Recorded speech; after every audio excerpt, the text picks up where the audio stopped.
Hi guys, and welcome to Bedtime History Relaxing. Tonight we step into a frontier town in 1870 just as the sun slides down behind a ragged line of rooftops and the whole street turns the colour of old copper. You hear wagon wheels creak through dust, horses snort at hitching rails, and somewhere a door bangs like it has a personal grudge.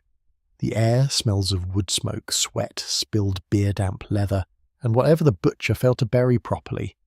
Charming, really. You are new here, tired from travel, carrying more hope than money. And yes, you probably won't survive this if your plan is to argue with every armed stranger before breakfast. So before you get comfortable, take a moment to like the video and subscribe, but only if you genuinely enjoy what I do here. And while the lanterns are being lit, tell me where you are listening from and what time it is where you are.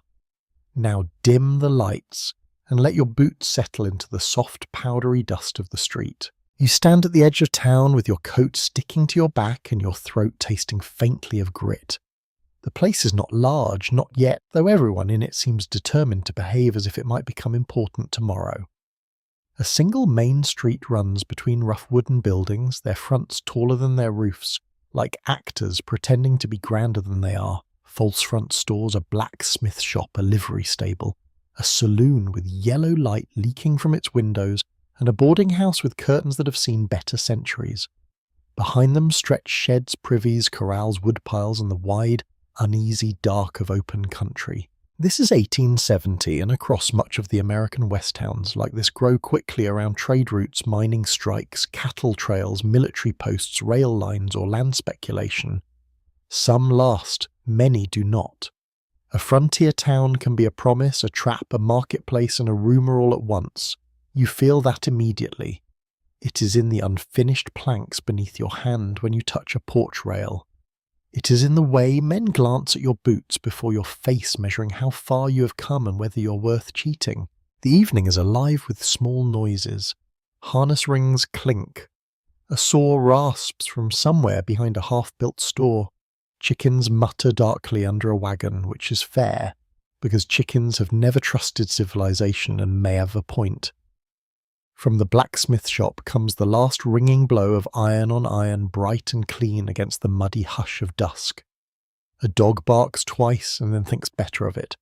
The wind drifts low along the street, pushing dust into little curls around your ankles. Nothing here feels quite settled. Even the buildings seem to be waiting. Boards shrink and warp in the dry air. Canvas patches cover broken windows. A rain barrel leans under an eave.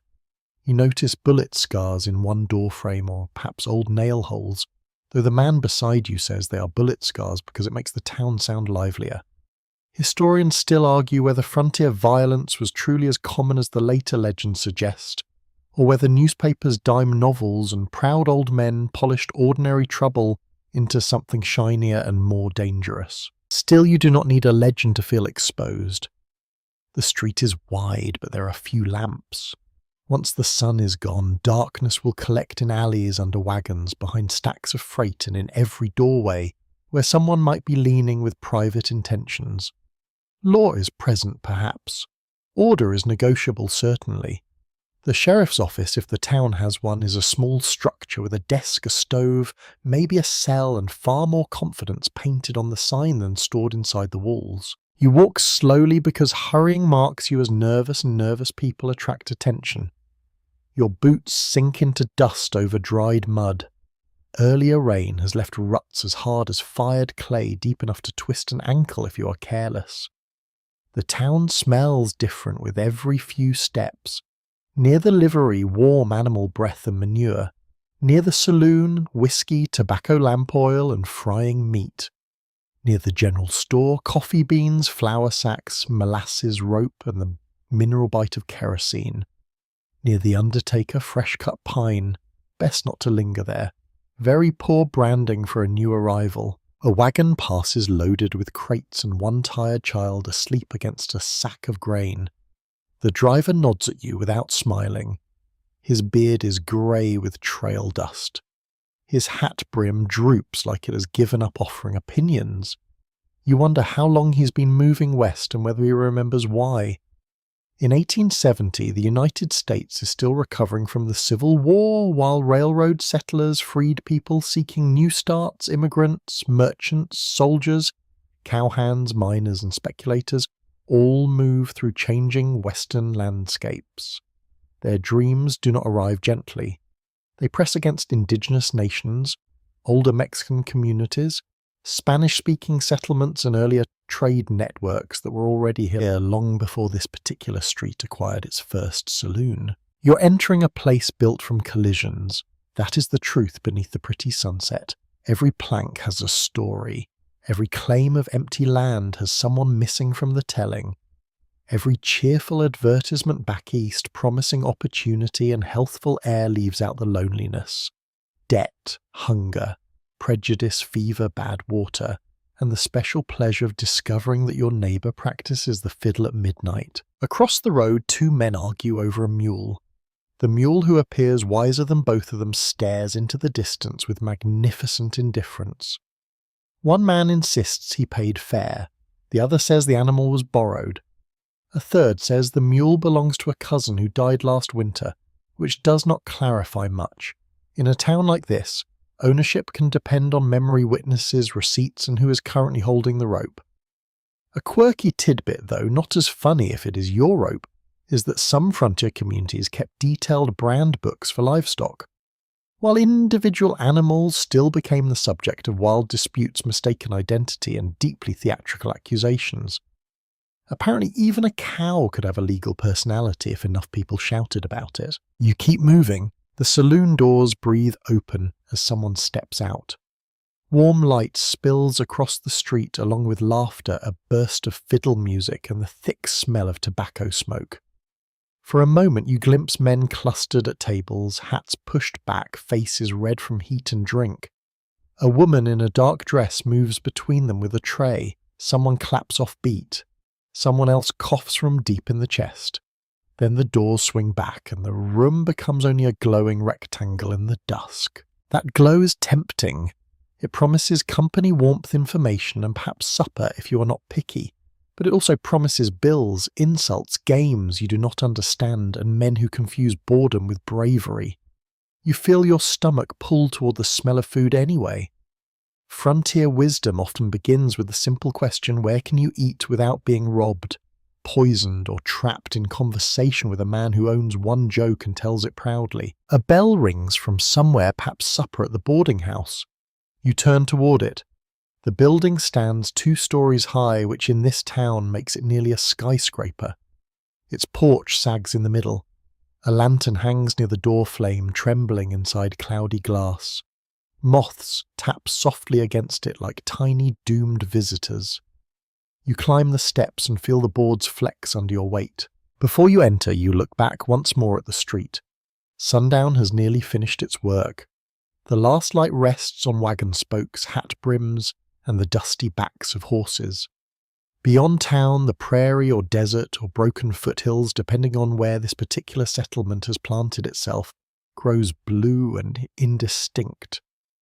The horizon feels enormous, too enormous maybe. It reminds you that the town is not a fortress, but a handful of boards and lamps placed against the dark. And yet people live here. They cook, trade, flirt, pray, cheat, mend, sock, bury children, open businesses, nurse grudges, sing badly, and wake up each morning convinced that staying is more sensible than leaving. That stubbornness may be the most frontier thing of all.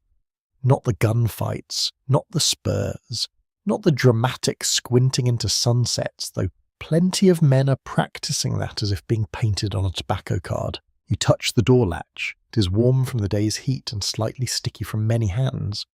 Inside, voices rise and fall. Somewhere a chair scrapes. Somewhere a woman laughs with the tired patience of someone who has heard every complaint and survived them all. You are dusty, hungry, and very far from whatever once counted as home.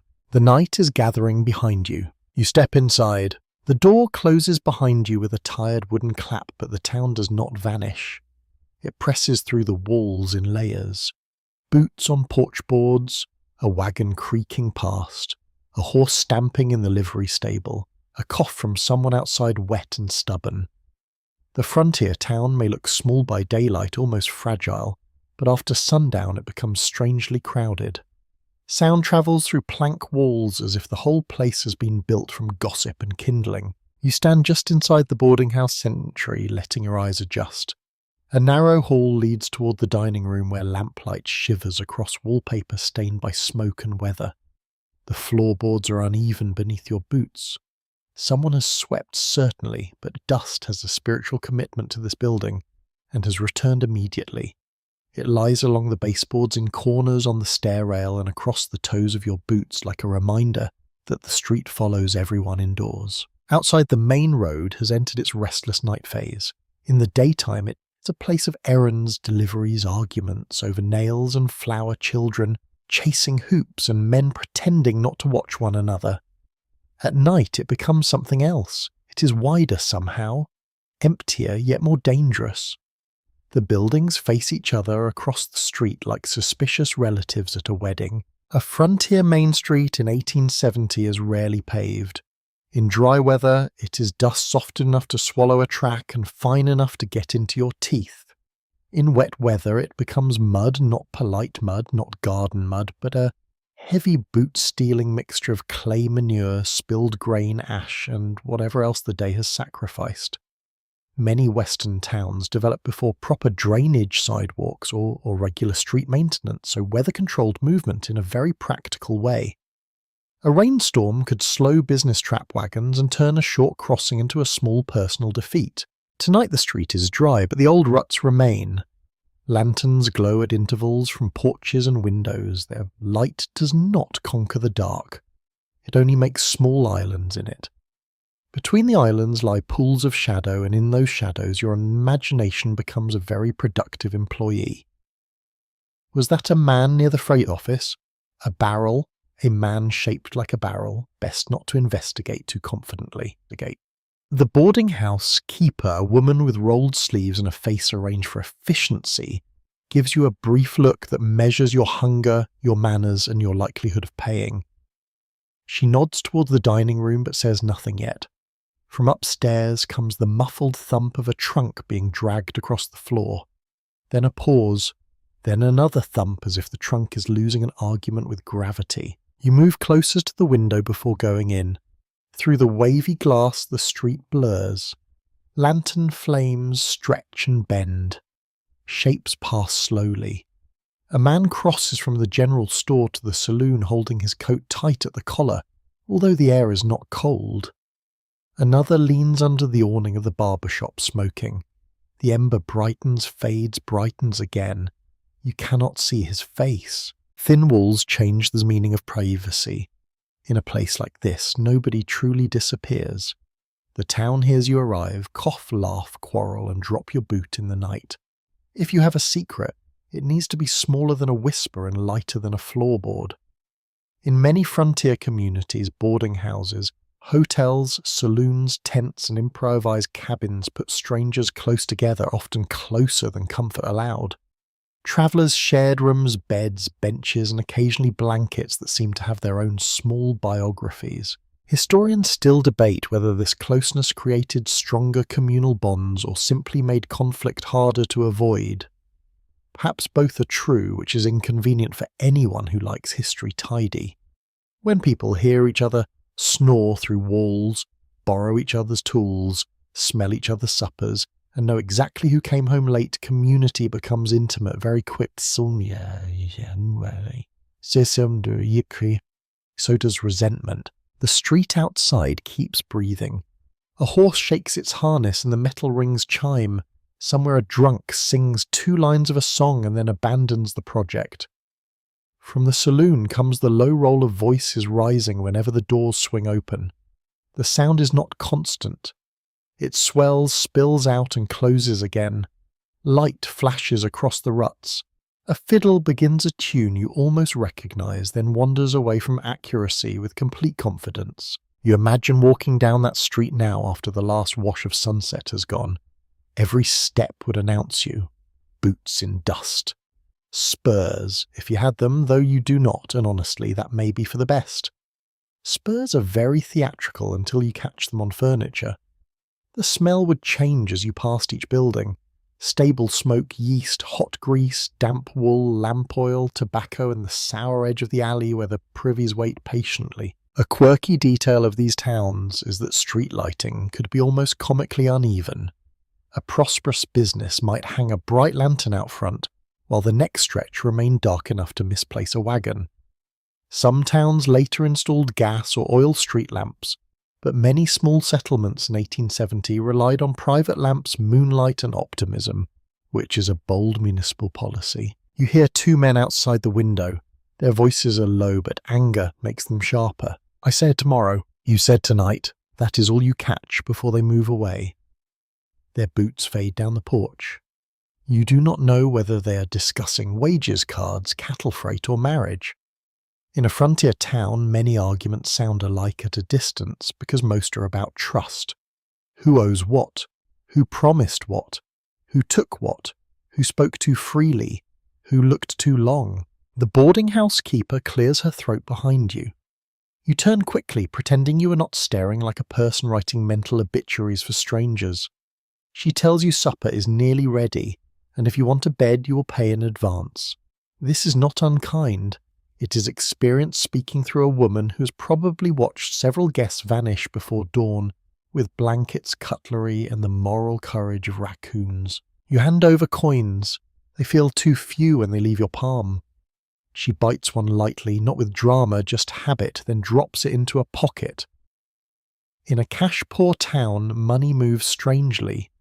People pay with coins, goods, credit, promises, labour, and occasionally with stories nobody asked for. A mainstream fact worth remembering is that US coin shortages and uneven currency circulation remained real issues in many rural and western areas after the Civil War.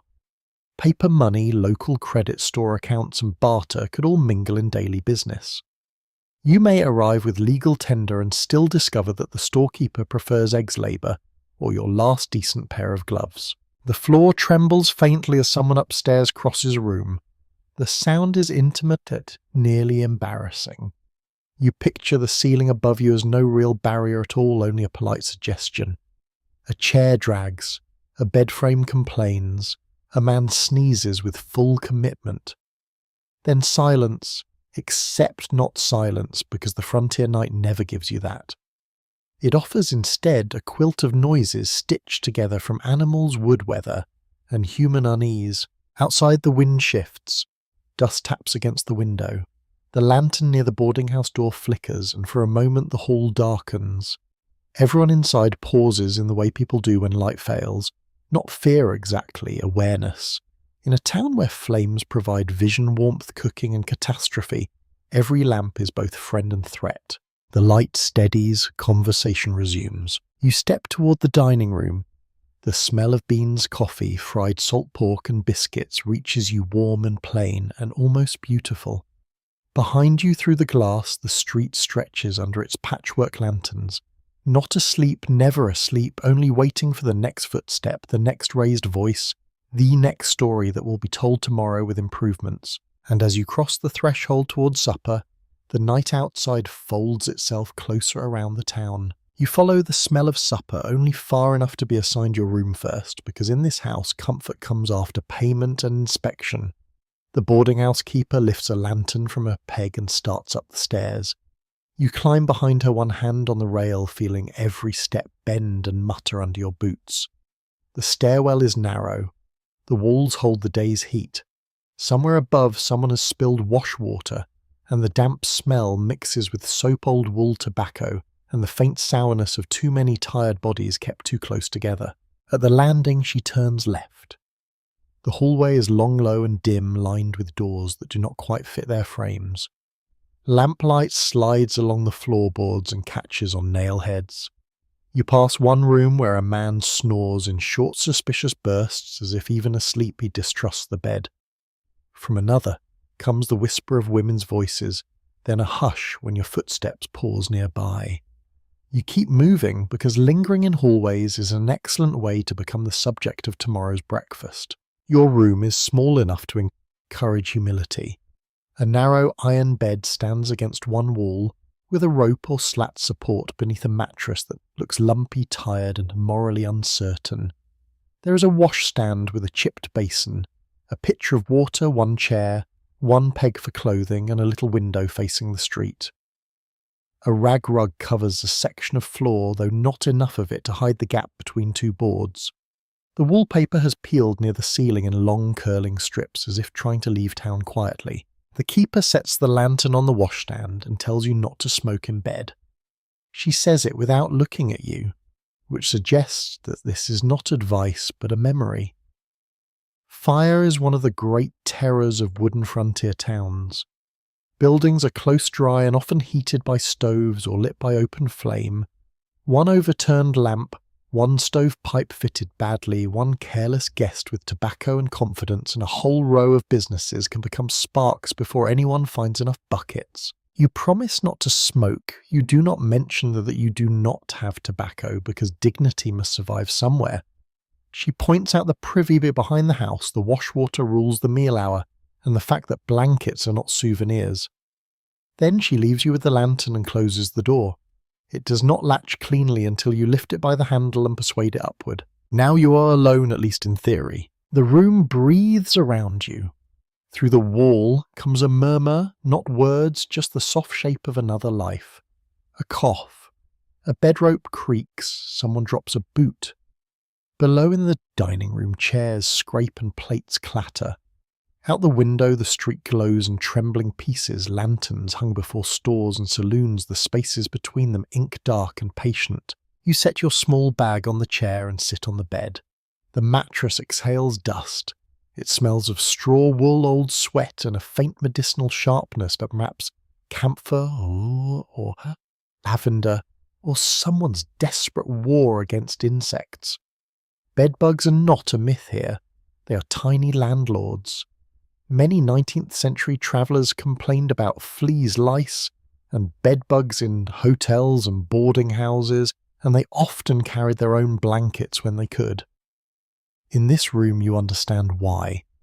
The mattress has an uneven geography, hill and hollow, and you strongly suspect some of the hills are occupied. A quirky frontier tidbit worth considering, preferably from a safe emotional distance, is that some travellers rubbed bed legs with kerosene sprinkled insect powder, or set bedposts in tins of water to slow crawling pests. This sounds clever until you remember that open flame, kerosene wooden walls and sleepy people make a risky little orchestra. Still, after the first suspicious itch at your ankle, you begin to understand the temptation. You remove your hat and run your fingers through hair stiff with dust. The basin water is cool when you pour it, and the sound is almost luxurious. You wash your face, neck, and hands, watching the clear water cloud brown. Dust has entered every crease of your skin. It gathers behind your ears, along your collar, beneath your nails. The towel is rough, but the roughness feels honest. You scrub gently, then harder, as if the trail can be erased by effort. From outside comes laughter, then a shout, then a horse stamping hard enough to rattle tack in the stable. You freeze with the towel in your hands. Nothing follows or nothing dramatic enough to identify. The town continues. That may be the strangest part. In a place that feels dangerous, most noises still mean ordinary things. A drunk man losing balance, a horse annoyed by flies, a wagon chain slipping, a door swelling in its frame. But your mind, newly arrived and underinformed, gives every sound a pistol and a motive. Historians still argue whether outsiders exaggerated the constant danger of frontier towns because they arrived frightened, lonely, and eager for stories, or whether residents simply grew used to risks that would alarm anyone raised with better locks and quieter neighbours. Perhaps the difference lies in familiarity. A coyote's cry, a saloon argument, a slammed door, a horse bolting in the dark. After a few months, these may become part of the nightly fabric. Tonight for you, each one arrives sharp-edged. You test the door latch again. It holds, but not heroically. Your window has no proper lock, only a wooden catch. You slide it shut and feel a faint draft still pressed through the frame. Glass is expensive out here, and some panes have been replaced badly or patched, or simply ignored until money improves. The curtain is thin, If your lantern is bright, anyone outside can see your outline moving across the room. You turn the flame down slightly. The shadows thicken. The boarding house, like the town itself, is a machine for collecting strangers. A freighter in the next room. A school teacher down the hall, perhaps. A widow passing through. 2 cowhands sharing a bed because the floor was already taken. A drummer, meaning a travelling salesman with sample cases full of combs, buttons, patent remedies, or other small promises. People come and go, leaving behind rumours, debt smells, and sometimes names carved into bed frames. You run a finger along the iron rail and find scratches there. Initials, dates, maybe boredom, maybe proof that someone once lay awake exactly where you are now, counting sounds and wondering how long the night could be. Privacy in this room is an agreement everyone politely pretends to respect. You can hear the man next door mutter in his sleep. He can probably hear you unbutton your coat. The floor has gaps. The wall has cracks. The ceiling allows dust to sift down when someone walks above, though this house has only an attic above you, which is comforting until you hear something move there. A rat, likely. You decide it is a rat because the alternatives are socially exhausting. Downstairs, the supper bell rings again. This time it is louder, final, almost scolding. Your stomach answers before your pride can. You hang your coat on the peg, hide your money in 2 places because you have already learned one place is foolish, and slide your bag partly under the bed. Not all the way. You would like to retrieve it without negotiating with whatever owns the shadows beneath. At the doorway you pause. The lantern's flame trembles behind you. The little room waits, holding your dust, your worries, and the bed you will later approach with guarded optimism. Through the window, the street continues its sleepless business. Soft wheels, low voices, a sudden burst of song, then the long hush after. You lift the latch and step back into the hallway, carrying the smell of soap and travel with you, moving toward food talk and the liqueur education of listening without seeming to listen. You follow the sound of plates and voices down the narrow hallway, your stomach guiding you with more authority than your sense of caution. The dining room opens before you in a warm rectangle of light brighter than the hall, brighter than the street outside, and full of people who already seem to know one another's habits. A long table runs through the centre, scarred by years of knives, cups and elbows. Smaller tables press against the walls. Every chair is occupied, or claimed with a hat, a coat or a stare that suggests ownership. The air is thick with food and talk. Beans simmered soft, salt pork fried until the edges curl, biscuit stacked in a tin that sweats gently beside a pot of coffee, so strong it could argue back. You take a place where the boarding house keeper points not too close to the door, not too close to the head of the table, a careful middle ground where a newcomer can listen without inviting too many questions. Plates pass. A man to your left tears a biscuit in half and hands you one without looking up, which is either kindness or habit. You thank him anyway. Across from you, a woman with sleeves rolled to the elbow, spoons, beans onto your plate with the steady rhythm of someone who has fed 100 strangers and expects to feed 100 more. Her expression does not ask if you are hungry, it assumes you are. You eat. The food is plain but satisfying, and after the road it feels like a small victory. Conversation hums around you, a low current that carries names, prices, weather, and small complaints. Someone mentions a shipment delayed by a broken axle. Another complains about the cost of flour. A third says the river ran lower this year than he remembers, though his neighbour insists it always feels lower when one is unlucky. In places like this, supper is more than a meal. It is information. In the 1870s, boarding houses often served as informal centres of news where travellers and locals exchanged reports about distant towns changing, prices, new arrivals and trouble on the road. Without telephones and with newspapers arriving irregularly, word of mouth becomes a kind of currency. You listen carefully, learning which voices carry weight and which drift away like smoke. A man at the far end of the table begins a story about a card game in another town, one that ended badly for a fellow who forgot himself. The details are light, the implication heavy. You notice how others react. Some nod, Some smile thinly. One woman keeps her eyes on her plate, uninterested in glorifying foolishness. There is a quiet agreement here that stories about violence are acceptable at a distance, less so when they are fresh. A small unexpected detail catches your attention. A jar of pickled something, perhaps beans or cucumbers, sits near your elbow. The liquid is cloudy. The contents are uncertain. You take a cautious taste. It is sharp, almost bracing, and far more welcome than you expected. Preservation is a constant concern on the frontier. Fresh produce is not always available, so pickling, drying, and salting become everyday techniques rather than occasional choices. Meals like this reflect what can be stored, transported, and stretched. A boy moves between tables, refilling cups. He cannot be more than 12, but he carries himself with the quick efficiency of someone who understands that spills bring consequences. Children in such towns often take on adult responsibilities early, whether helping in kitchens, tending animals, or assisting in family businesses. You watch him navigate the crowded room without bumping a single elbow, which feels like a skill worth admiring. The talk shifts, as it always does, toward rumour. Someone claims a new rail line may pass within a few miles of town. Another dismisses it as wishful thinking. A third insists he heard it from a man who knew a surveyor, which is apparently enough to keep the idea alive. Questions like these matter. A railroad can transform a town overnight, bringing goods, people, and opportunity, or bypass it entirely and leave it fading into dust. There is a curious tension in these conversations. Hope and skepticism share the same seat. People want to believe in growth, in stability, and a future that justifies the effort of staying. Yet they have seen enough promises fail to treat every new claim with caution.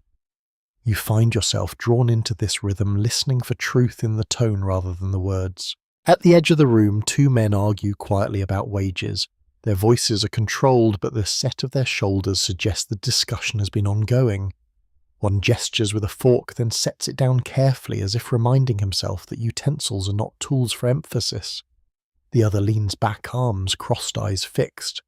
You notice how others glance toward them and then away, giving space without pretending not to notice. Moments like this carry a particular weight. Disputes rarely explode without warning. They simmer, gather heat, and sometimes cool again. You sense that everyone here has learned to read these early signs, to decide when to intervene, when to ignore, and when to quietly finish a meal and leave. A small, almost amusing detail surfaces when the boarding house keeper brings out a second pot of coffee. She sets it down with a firm hand and announces that anyone who complains about its strength can fetch water themselves. Laughter follows, soft but genuine. It is a reminder that even in a place shaped by hardship, humour finds a way to settle in. People tease, complain, and share small jokes because the alternative would be a silence too heavy to bear. There is also a quieter undercurrent. A woman at the far table speaks about a neighbour who is taken ill. The room shifts subtly. Voice is lower. Someone asks what kind of fever. Another suggests a remedy. Illness is never far from mind in a town like this. Medical care is limited, and outbreaks can spread quickly when people live in close quarters. The conversation does not linger, but it leaves a trace, a reminder that not all dangers arrive with noise. You take another sip of coffee and feel it settle into you warm and steady. The room feels almost comfortable now, the earlier tension softened by food and familiarity. Yet the night outside continues its quiet watch. Through the window you see shadows move, lanterns flicker, and the occasional figure pass by, heading toward the saloon, or away from it, depending on their intentions. A thought crosses your mind, uninvited but persistent. How many of these people will still be here in a year? Frontier towns are fluid. People arrive, stay briefly, and move on, chasing opportunity or escaping disappointment. Others put down roots, building lives from uncertain beginnings. The balance between these groups shapes the character of the place, giving it either a sense of permanence or a constant feeling of transition. You finish your meal slower now, letting the last of the warmth linger. Around you, chairs begin to scrape back. Some rise to return to work, others to seek entertainment, and a few to retreat to their rooms before the night grows louder. The boarding house keeper moves through the space with practiced ease, clearing plates, exchanging brief words, maintaining order, without appearing to try. As you stand, you feel the subtle shift from day into night more clearly than before. Supper has drawn a line. On one side, the practical tasks of daylight. On the other, the uncertain hours that follow when choices carry different consequences, and the town reveals another layer of itself. You step back into the hallway, the sounds of the dining room fading behind you, replaced by the steady pulse of the night beyond the walls. Somewhere a door opens, somewhere a laugh rises, somewhere a horse stamps again in the dark, and you realize that this is only the beginning of the evening. You leave the boarding house, the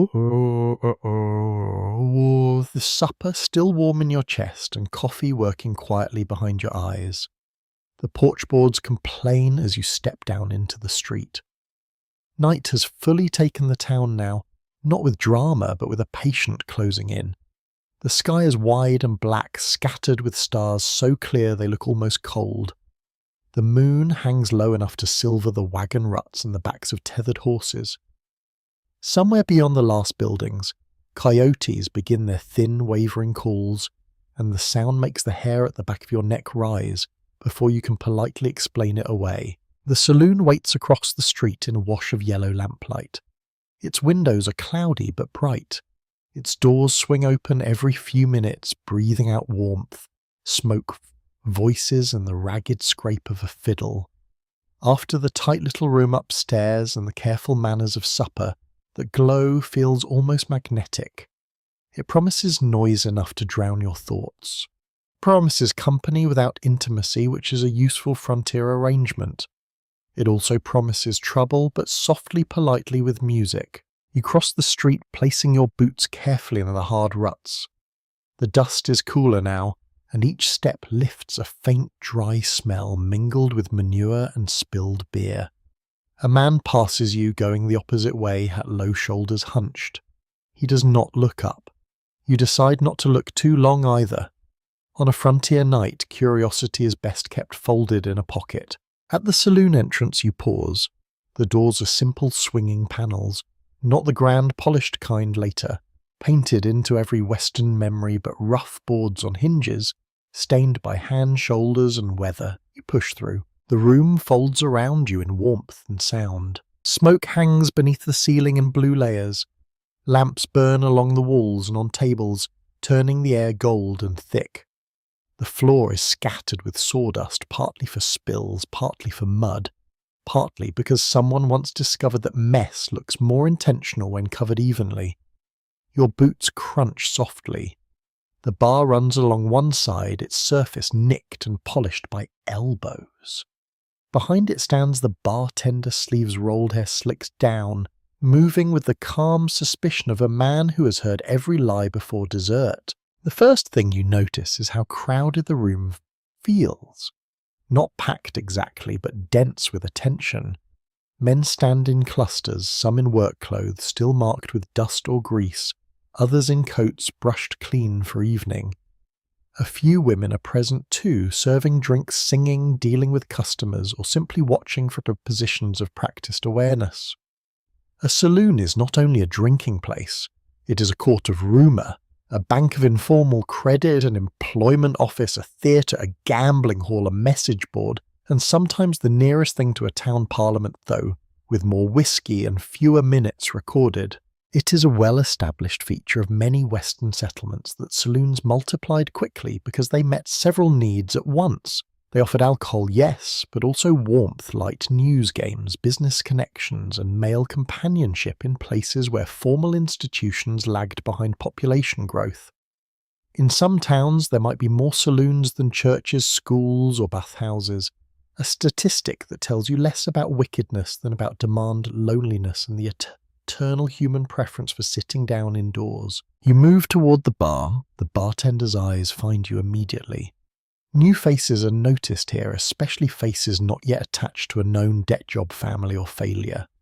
You ask for beer, because whiskey feels like a commitment.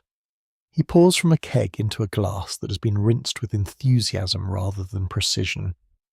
The beer is lukewarm, faintly sour and wonderful in the way anything wet can be wonderful after dust. Nearby, a fiddle player leans on a stool drawing a tune from strings that sound just slightly tired.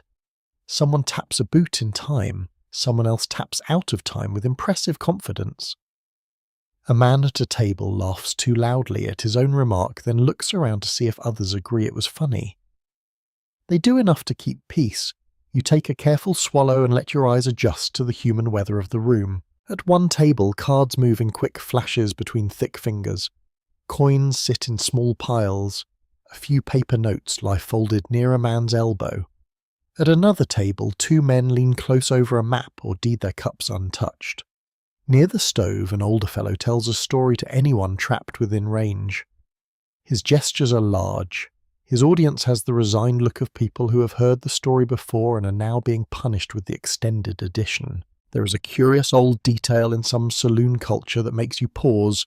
Free lunches were sometimes offered with drinks in certain 19th century establishments, especially in busier towns and cities, though the food was often salty enough to encourage another round.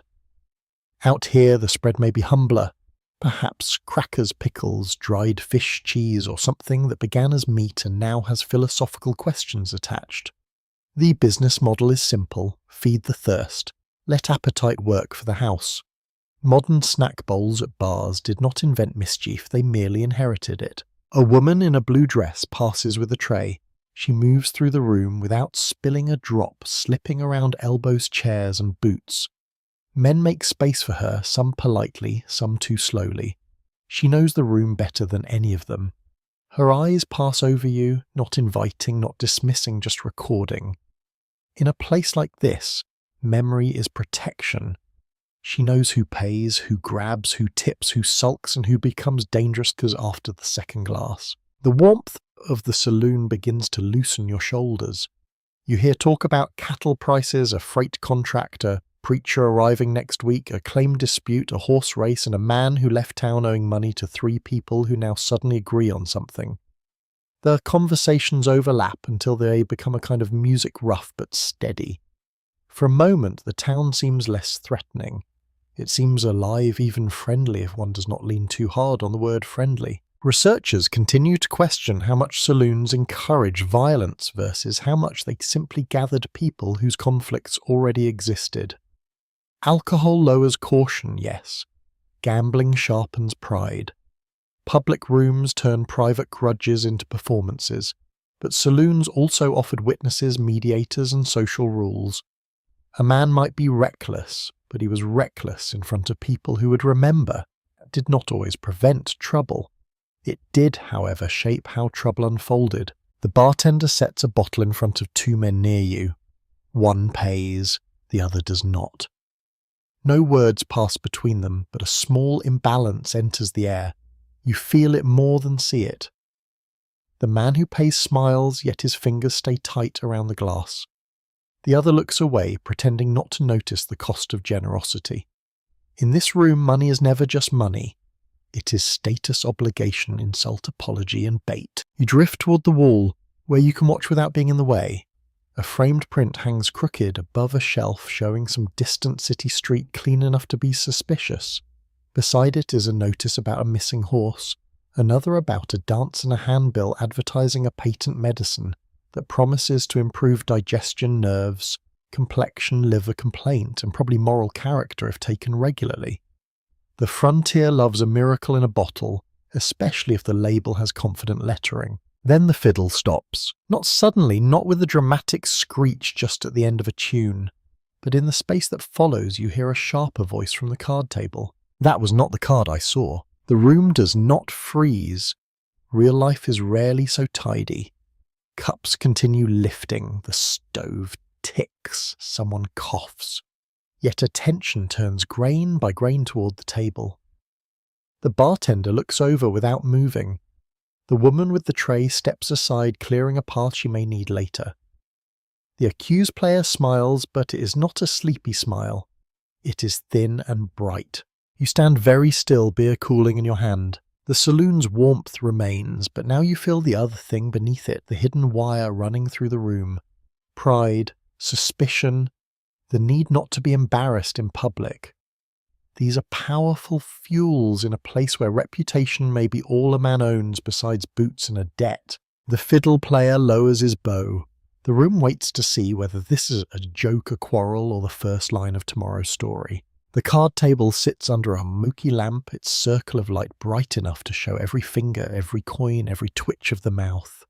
You stand along the wall with your glass in hand, trying to look like a person who has not noticed anything. This is difficult because everyone has noticed. Even the stove seems to tick more quietly. The man who spoke first leans forward, one hand flat on the table. He has a narrow face, sun-darkened skin, and a beard trimmed with more ambition than skill. His eyes stay on the cards. Across from him, the accused player sits back in his chair, coat open, thumbs hooked near his vest. He looks relaxed in the deliberate way people look when they are working very hard at it. I said the first man repeats, "That was not the card I saw." The accused player gives a soft laugh. Then your eyes are tired. A few men chuckle, but not warmly. The sound is more like people testing the floor before stepping on it. The bartender remains behind the bar, hands resting on the wood. The woman in the blue dress has moved to the edge of the room tray, held close to her waist. Nobody tells the men to calm down. Not yet. In this town, stepping into another man's quarrel too soon can make it yours, and that is a generous gift nobody wants. You glance at the table. Coins shine in small piles. There are perhaps $2 at stake, perhaps more, but the amount hardly matters now. Cards can turn money into reputation with dangerous speed. A man may lose wages, but if he believes he has been cheated in front of witnesses, the wound is no longer in his purse. It is in his standing. In the 19th century West, gambling was common in many saloons, mining camps and cattle towns with games like poker, faro monte and chuck-a-luck, drawing workers, travellers and professional gamblers alike. Faro in particular was widely popular in American gambling houses during the era, even though it is much less familiar today. The game was fast, dramatic, and often associated with cheating, which is a fine recommendation if your goal is to create theatrical distrust in a room full of armed men. The dealer at this table is not using a faro box tonight, just cards and practiced hands. Still, the mood is the same. Luck sits down first, then suspicion pulls up a chair. Around the table, the other players stay quiet. One studies his fingernails. Another lifts his cup and finds it suddenly fascinating. A third watches the accused man with open dislike, though whether this comes from principal old debt or simple dislike of his moustache is impossible to know. You take a small sip of beer. It tastes flatter now. The accused player spreads his hands. No harm in the mistake. The first man says, "Then call it one." There it is. The path back narrow but visible. Mistake can be forgiven. A cheat cannot. The room understands this. You understand it too, even if you have only been here a few hours. Words matter because they allow everyone to retreat with a story they can live with. A man who says he mistook a card may still sleep indoors. A man named a cheat may need to defend the name he intends to keep. A curious detail from gambling culture is that some professional players carried marked cards, holdout devices, sleeve tricks, or tiny mirrors, while others relied mostly on reading faces and controlling tempo. There were also honest gamblers, of course, those saying that in a frontier saloon might earn you a look of touching pity. The line between skill and fraud could be blurry, especially to the person losing. The dealer smiles again. "Call it what you please." A chair scrapes. The bartender speaks at last. His voice is low, but it cuts through the room. "Not in here." Only 3 words, and they do not solve anything. But they remind everyone that the room has rules, even if those rules are local, flexible, and backed mostly by the bartender's shotgun under the counter, assuming the rumors are true. The first man's hand twitches near his coat. The accused player notices. Everyone notices. You become deeply interested in the grain of the wall beside you, an excellent wall, historic probably. Then another player, older and heavier, sets both palms on the table and pushes himself up. "Split the pot," he says. "Deal fresh or quit." This is not justice, it is management. The room exhales slightly. The first man keeps staring. The accused player shrugs. The coins are divided with care, each small clink sounding brighter than it should. No apology is given. No accusation is withdrawn. The game dissolves not peacefully but without immediate disaster. The men stand. One walks to the bar, the other steps outside. The fiddle starts again quietly at first, as if asking permission. You breathe out, your shoulders lower. Around you conversation resumes in little patches, then spreads. The saloon repairs itself quickly because it must. A room like this cannot hold still around every spark. It would exhaust everyone by midnight. Still the feeling remains. You've just watched how fragile public peace can be. It does not break every time. Often it bends, creaks, and somehow holds. That holding is not luck alone. It comes from habits, bystanders, economic interest, and the shared knowledge that a killing is bad for business, bad for breakfast, and very inconvenient for whoever has to explain blood on the floorboards without using improper language. Writers of Western history continue to disagree about whether gambling halls were mainly engines of disorder or structured spaces with their own codes of conduct. The answer may depend on the town, the year, the proprietor, and the mix of men at the tables. A saloon could be predatory, but it could also be regulated by custom. A gambler might be dangerous, but he might also be a professional who preferred steady profit to chaos. Violence was possible, yes, but so was calculation. You look toward the door where the angry man went out. Through the swinging boards you see darkness, then a slice of street lit by the saloon windows. He is standing outside, hat low, breathing hard. No one follows him. That may be wise. Pride sometimes needs cool air more than advice. At the bar, the accused player orders whiskey. He laughs with someone nearby a little too loudly. His ease has a brittle shine. Perhaps he cheated. Perhaps he did not. Perhaps the other man misread the card. Perhaps both are known liars, and everyone is simply choosing the least expensive version of the truth. In frontier life, certainty is a luxury item, and tonight the town is not stocking it. You drift nearer to another table where a quieter game has begun. These players use beans instead of coins for small stakes, which gives the appearance of innocence. It is not innocent. Beans can become coins quickly, when pride is properly watered. One man invites you to sit. You decline with a polite smile, claiming tiredness.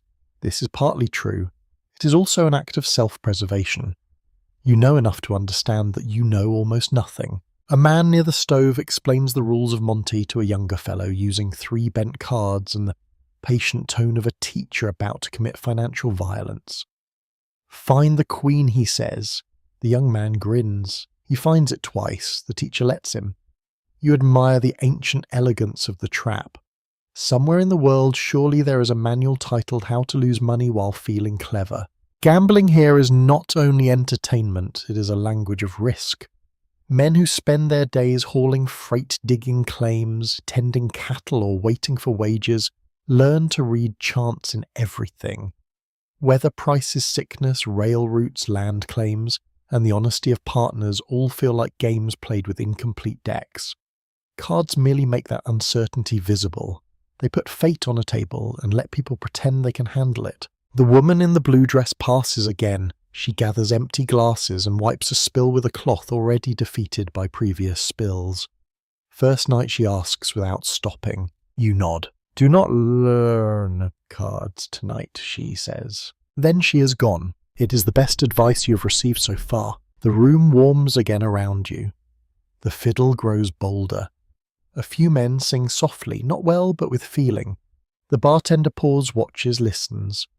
The lamp above the abandoned card table smokes at the chimney, making the light waver. Coins vanish into pockets. Anger leaves through the door and may or may not return. Outside the street waits in its strips of lantern glow. You finish your beer and set the glass down carefully.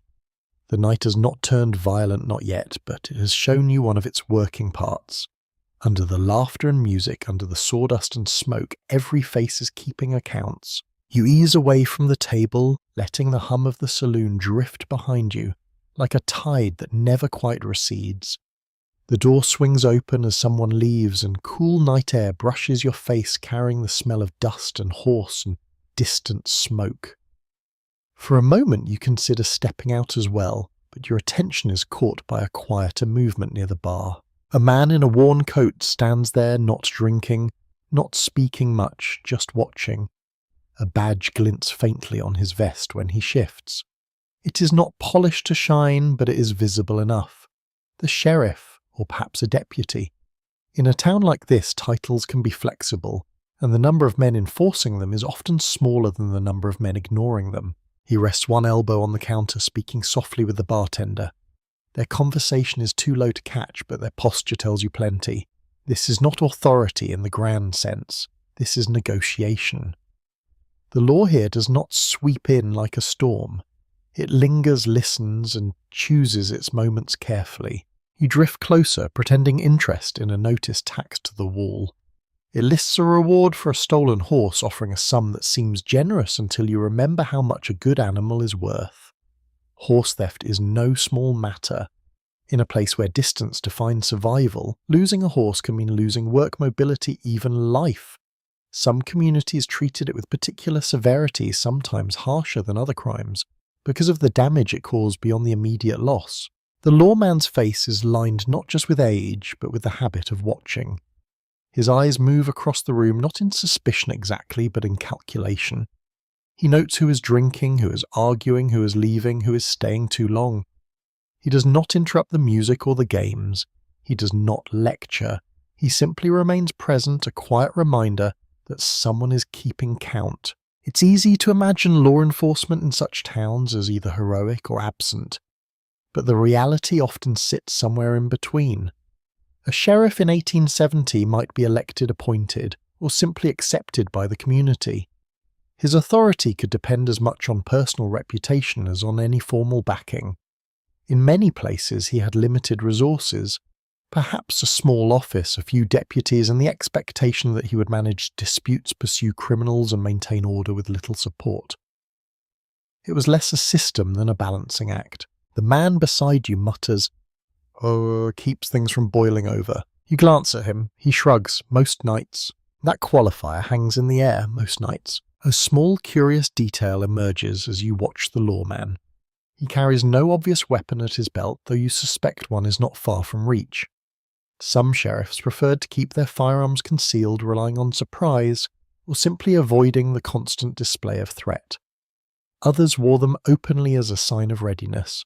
There was no single rule, only personal choice and local custom. The lawman finishes his quiet exchange and steps away from the bar, moving slowly through the room.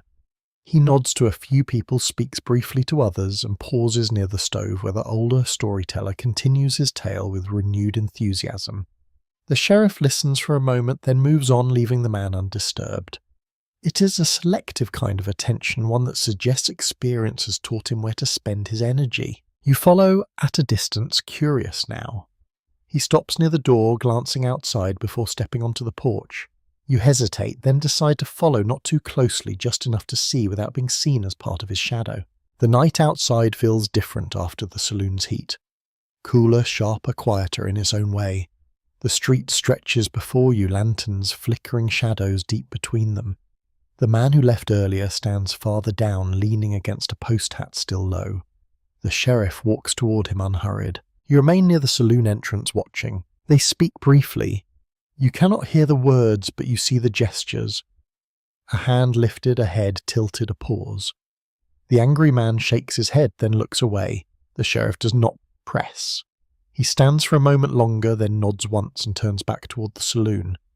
The other man stays where he is, staring into the dark. It is a small exchange, almost nothing, yet it carries weight. No arrest, no confrontation, just a quiet acknowledgement that something has happened and may yet happen again. The law here does not always resolve conflict. Sometimes it simply keeps it from spilling over. You step back inside as the sheriff passes you.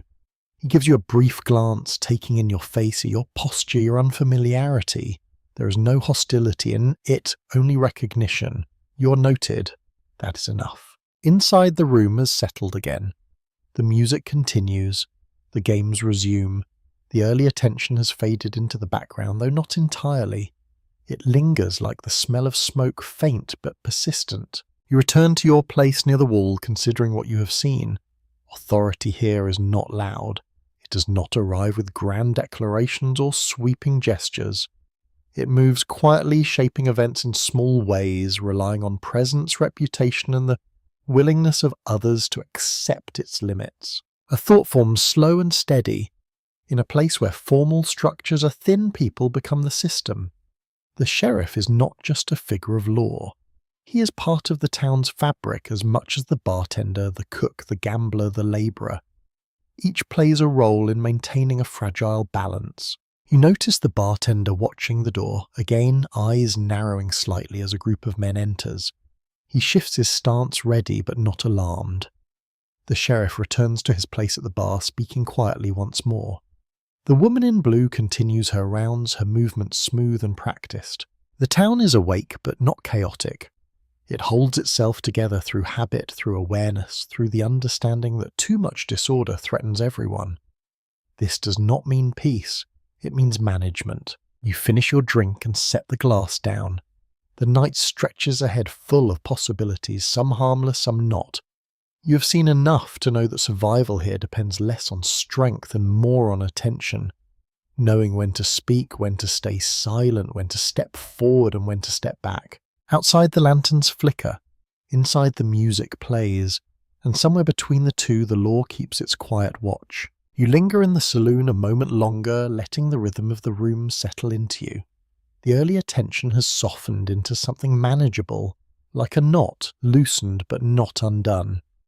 Your eyes follow the woman in the blue dress again as she moves between tables, and this time you notice more than her balance and speed.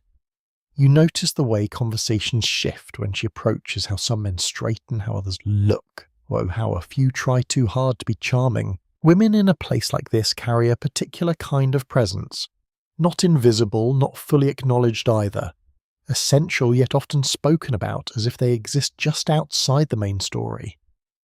You realize quickly that this is not true. They are at the center of many things here, even if the town prefers to pretend otherwise. She sets a tray down at a table near you and leans in to hear an order. Her expression remains neutral, but her eyes are alert. She is listening not just to the words, but to the tone, the posture, the small signals that tell her whether this table will remain calm or turn troublesome. It is a skill learned through repetition, through nights that went smoothly and nights that did not. You step closer to the bar again, partly to stay out of the way, partly to observe. The bartender pours another drink for a man who speaks too loudly, his voice rising above the music. The woman in blue glances over, then back to her work, making a quiet decision about where to place herself next. She chooses a path that keeps her near other people, near light, near exits. It is not fear, it is awareness.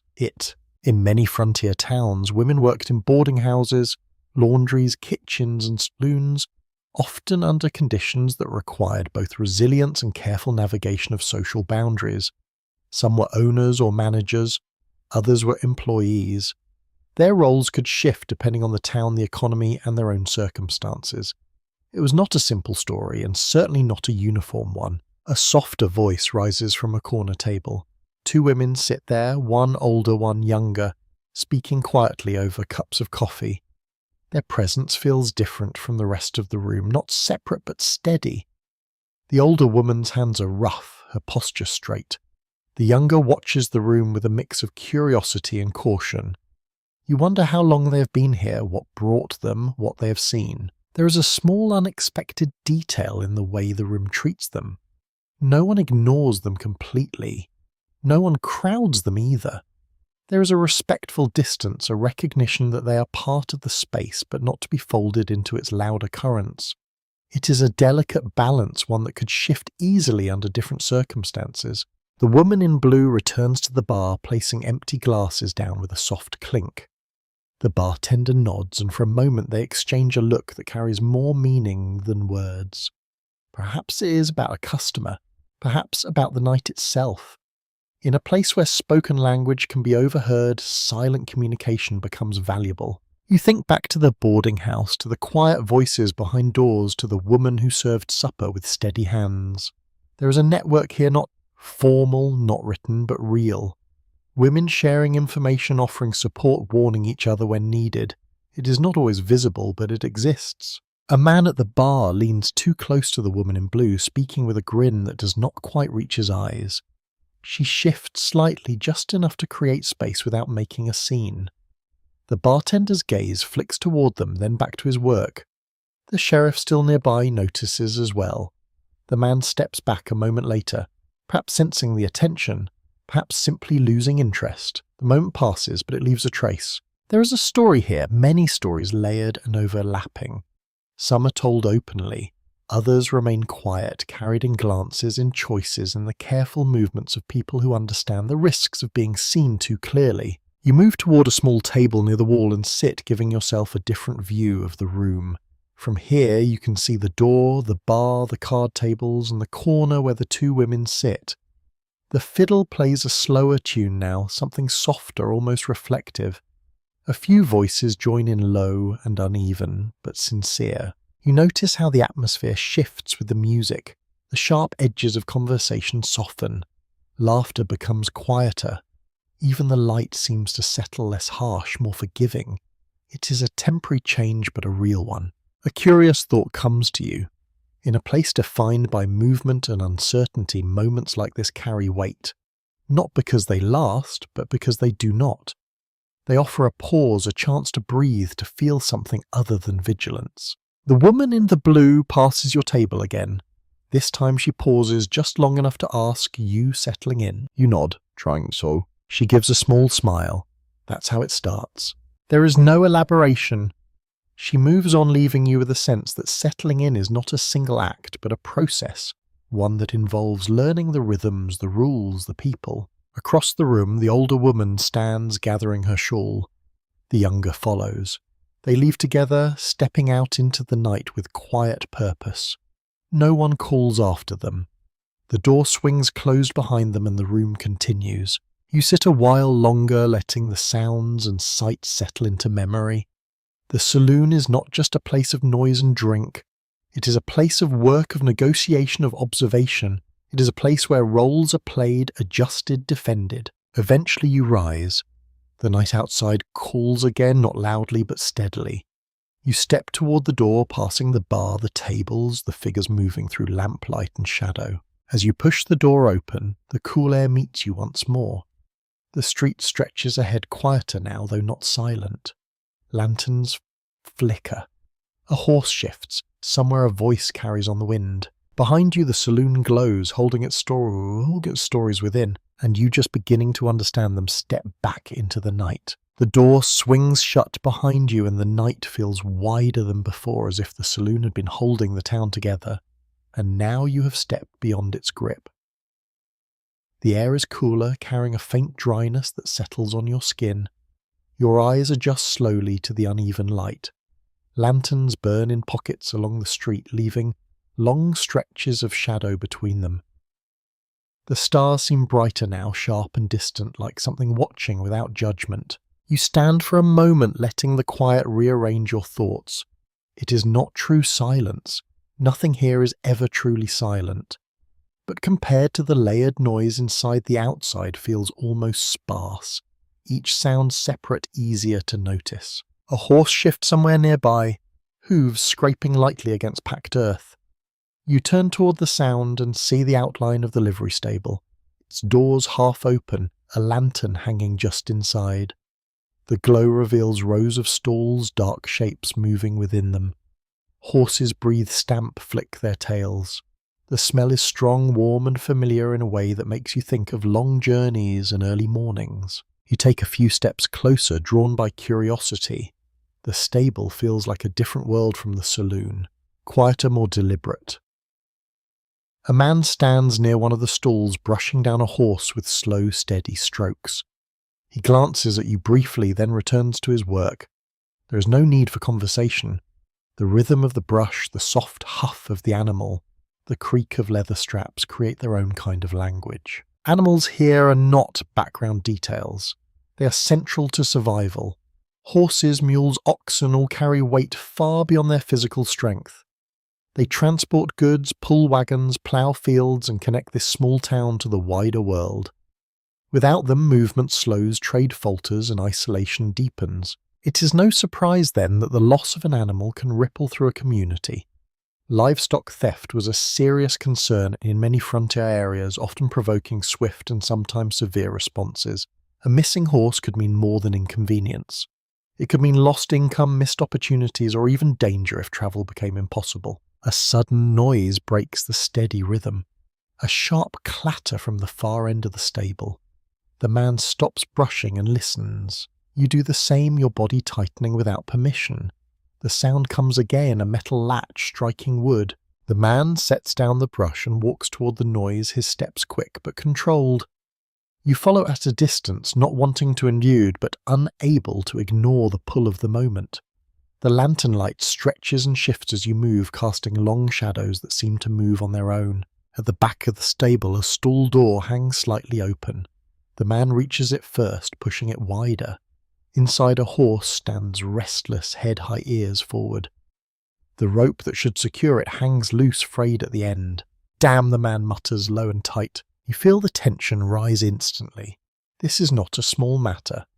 A loose horse at night is trouble, a missing horse is worse. He steps inside, speaking softly to the animal, calming it with practiced ease. You stay at the doorway, watching. The horse snorts, then settles as he takes hold of the rope and ties it again, this time more securely. He checks the knot twice, then runs a hand along the horse's neck, steadying both of them. You exhale, realizing you had been holding your breath. The man steps back out and looks at the rope, then at you. "Someone cut it," he says. The words hang in the air. You glance at the frayed end. It does not look like wear. It looks deliberate. A small, uneasy thought settles in your mind. This is how it begins. Not with a dramatic chase or a shouted accusation, but with a cut rope in the dark. The man shakes his head. "Lucky we caught it." You nod, unsure what to say. Lucky feels like a fragile word here. He picks up the brush again, though his movements are tighter now, less relaxed. His eyes flick toward the stable entrance more often. The rhythm has changed.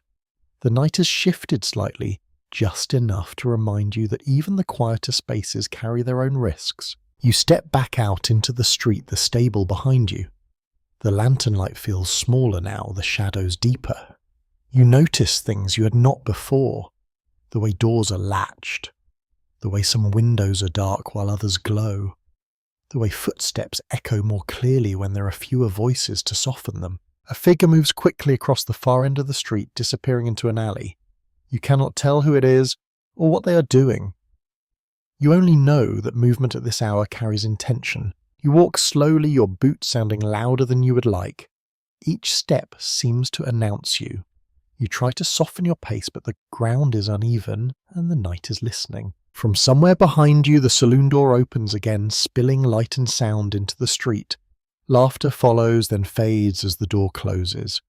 The town continues its quiet balancing act, each moment holding the potential to tip one way or another. You pass the general store, its windows dark, its door locked with a heavy bar. Goods inside are valuable and protection is necessary. In a place where supplies are limited and demand is constant, theft is not uncommon. Locks, bars, and watchful neighbours become part of daily life. A dog appears from beneath a wagon, watching you with cautious eyes. It does not bark, only observes, then slips back into shadow. Even the animals seem to understand the rhythm of the night, when to make noise and when to remain unseen. You reach the boarding house again, its lantern still burning by the door. The light feels steadier here, more contained. You pause on the porch, looking back once more at the street. The town has not changed dramatically since you stepped out, but you have. You've seen a thread of tension run through it, subtle but real. A cut rope, a quick movement in shadow, the knowledge that not everything is as still as it appears. You open the door and step inside. The hallway greets you with its familiar smells and sounds, quieter now than before. Somewhere upstairs, a floorboard creaks, a voice murmurs. The house settles around you like a worn blanket. As you climb the stairs, you carry the night with you, its small mysteries and quiet warnings. The town is not asleep, it never truly is. And somewhere out there, in the spaces between lanterns, something has already begun. You close the boarding house door gently behind you, as if the night might follow if given the chance. Inside, the air feels thicker, warmer, but not entirely comforting. The house has settled into its own nighttime rhythm. Fewer voices now. More creaks, more small private sounds that belong to sleep or the attempt of it. You move quietly up the stairs, your hand brushing the rail, careful not to let your boots strike too sharply against the wood. Even so, each step seems louder than it should be. Sound travels differently at night. It stretches, echoes, lingers. You pass a door where someone coughs in a slow, persistent way, the kind that suggests more than a passing irritation. Another room holds the soft murmur of a couple speaking in low tones, their words blending into a gentle hum. When you reach your room, you pause before entering. The hallway lamp flickers slightly, casting uneven shadows along the walls. For a moment you think of the stable, the cut rope, the quick movement in the alley. The town has already shown you how easily things can shift. You lift the latch and step inside. Your room greets you exactly as you left it, which feels like a small success. The lantern on the washstand still burns its flame steady but low. The bed waits with quiet patience. The window shows only darkness. Now the street beyond reduced to faint glimmers of light and the occasional passing shadow. You close the door carefully and set the latch. It holds, though not with great confidence. You test it once, then again. It will have to do. The room feels smaller at night, the walls seem closer, the ceiling lower, the sounds from elsewhere in the house more noticeable. A footstep above, perhaps in the attic. A faint scratching sound that could be a mouse or something equally determined. You remind yourself that buildings like this are rarely empty of soul life. You sit on the edge of the bed and remove your boots, setting them neatly by the wall. The mattress shifts under your weight, releasing a faint puff of dust. You try not to think about what else it might release later. Instead, you focus on the simple act of settling in. Coat off, shirt loosened. Money checked again and placed where you can reach it quickly. Outside, the wind picks up, slightly brushing against the building. It carries with it the scent of dry earth and something sharper, perhaps smoke from a distant fire. Fire is always a concern here, not just inside buildings, but across the town itself. Wooden structures close together, lit by open flames and heated by stoves, create a constant risk. A single spark can travel faster than a man can run. In many frontier towns, bucket brigades were the primary defense against fire. When flames broke out, people would form lines from water sources, passing buckets hand to hand in an urgent, coordinated effort. There were no professional fire departments in most small settlements, only neighbours responding as quickly as they could. Success depended on speed, cooperation, and a fair amount of luck. You stand and lower the lantern flame, further dimming the room. The shadows deepen, but the light still reaches the bed, the door, the window. Enough to see by, enough to feel less exposed. As you prepare to lie down, a sudden shout cuts through the night. It is distant but clear. Not a cry of alarm exactly, more like a sharp call quickly answered by another voice. You freeze, listening. The sounds fade almost as quickly as they came, leaving behind a silence that feels heavier than before. You move to the window and lift the curtain slightly. The street below is mostly empty. A figure moves quickly near the far end, then disappears between buildings. A lantern swings, casting wild arcs of light before settling again. You cannot tell what happened, only that something did. You let the curtain fall and step back. This is the other side of frontier life.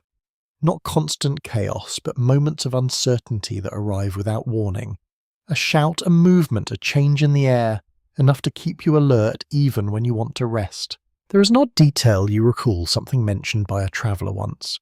In some towns, people slept with their boots close at hand, ready to move quickly if needed. Not out of constant fear, but out of habit. When distances are wide and help is not immediate, readiness becomes part of routine. You consider leaving your boots on, then decide against it. Comfort wins, at least for now. You lie back on the bed, the mattress shifting beneath you. It is not comfortable, not truly, but it is a place to rest. The sounds of the house continue around you. A door opens and closes somewhere down the hall. A chair scrapes softly. The coughing man resumes his steady rhythm. Each sound becomes part of a pattern, one that your mind begins to map, slowly turning noise into familiarity. There is a question that lingers as you lie there. How do people grow used to this, the uncertainty, the closeness, the constant awareness that things can change quickly? Perhaps they do not grow used to it entirely. Perhaps they learn to live alongside it, to fold it into their understanding of daily life. Some accounts from the time suggest that many residents accepted these conditions as part of the price of opportunity. Land-work independence, the chance to build something new. These possibilities drew people westward, even when the reality proved more difficult than expected. The risks were real, but so were the rewards, at least in the imagination. You shift slightly, trying to find a position that feels less like a negotiation with the mattress. The lantern flickers again, then steadies, the room holds. Gradually your breathing slows, the sharp edges of the day begin to soften. The saloon's noise fades in memory. The stable's tension becomes a distant thought. Even the shout from the street loses its urgency, becoming just another piece of the night's fabric. Your eyes grow heavier. The town continues around you, not sleeping, not fully awake, existing in that in-between state where anything might happen, but most things do not. It's a fragile balance, one that holds for now. And as you drift toward rest, the frontier town of 1870 keeps its quiet watch lanterns burning, shadows shifting, leaves unfolding just beyond your horror. You wake before dawn to the sound of a bell. At first it slips into your dream as something harmless. A spoon striking a cup, a wagon chain rattling the memory of the saloon fiddle wandering off key. Then it comes again, fuller this time, a clear metal note rising over the dark roofs and the still street. You open your eyes to the dim grey of your room and lie very still listening. The bell rings once more. It is not frantic, not fire, not alarm. It has a slower, steadier voice calling the town toward morning. Somewhere nearby a church or meeting house stands with its simple steeple, its bell hung high enough to reach every boarding house room, stable loft backshi, shed and stubborn sleeper who hoped the day might forget him. You sit up, blanket sliding to your waist. The room is chilly now. Night heat has drained from the boards, leaving the air thin and cool against your skin. Your boots wait by the wall where you left them, and for one pleasant second you are grateful they are still there. A modest spiritual experience, but this town teaches gratitude in small portions. Outside your window, the street is pale and unfinished looking. Dawn reveals what night softened. Mud ruts, broken crate slats, animal droppings, yesterday's ash, and a hat someone has either lost or wisely abandoned. A dog noses at something near the porch steps. Smoke begins to rise from a chimney across the way. The town is waking, and with waking comes respectability, or at least an attempt at it. You wash quickly in water gone cold, it shocks your palms, then your face, and pulls the last threads of sleep from you. Downstairs, voices gather. The boarding house is changing from a place of whispers and creaks into a machine of breakfast boots and plans. The coughing man coughs. Someone laughs. Someone complains about the coffee before even seeing it, which is bold but not unexpected. You step into the hall and smell biscuits frying grease and wood smoke. Beneath it lingers the less pleasant odour of chamber pots not yet carried away, because history, despite its paintings and statues, has always had chores. You descend the stairs and pass the boarding house keeper, who is already moving with a tray in one hand and authority in the other. Outside the bell rings again, and this time you follow its sound after breakfast, drawn by curiosity, and perhaps by the need to see another face of the town. The same street that held saloon light and suspicion now shows women carrying baskets, children darting between wagons, men heading to shops, and the sheriff standing near his office with a cup in hand. He looks no more rested than the rest of you, but somehow more permanent. The church stands at the edge of the main street, not large, not grand, but upright with great determination. Its boards are weathered, its steps plain, its windows clear rather than stained. A small sign names the denomination, though. Another group may borrow the space on different days if arrangements are friendly enough. In many frontier communities, church buildings served multiple purposes. They could host worship schooling lectures, meetings, temperance gatherings, debates, aid efforts, and sometimes the kind of public scolding that makes everyone suddenly fascinated by their shoes. This building smells of pine boards, lamp oil, dust, and faint damp wool. You enter with others and take a bench near the back. The seats are hard polished by use and shaped without mercy. Comfort apparently would weaken the soul. People settle around you in their best available clothes. Best does not always mean clean, and clean does not always mean new. It means brushed, mended, buttoned, and presented with hope. The preacher is a spare man with a calm voice and eyes that have seen more than his sermon will admit. He speaks of charity, order, temptation, and the duties of neighbours. His words move gently, but the room listens with a seriousness that makes sense here. Religion is not decoration in a town like this. It is a structure, a calendar, a social bond, a moral language, and sometimes a shield against fear. You glance across the benches. The woman from supper sits with hands folded, her face unreadable. The boy who poured coffee fights, sleep with the grim courage of a soldier. A man from the saloon keeps his head bowed, though whether in repentance or exhaustion is a matter for the angels. The sheriff stands near the back wall. The woman in blue is not here, at least not where you can see her. That absence has its own shape. The preacher mentions the sick neighbour asking for help with meals and firewood. Several people nod. A basket is passed for a widow. Coins fall softly along with buttons, a paper note, and what may be a promise written on scrap. Frontier charity often works this way, informal and immediate. People give because need is visible, and because tomorrow they may be the visible ones. Yet the room is not free from contradiction. You hear it in small silences. A family of immigrants sits apart, welcomed but watched. A Spanish-speaking labourer waits near the doorway, hat in hand, included and not included at once.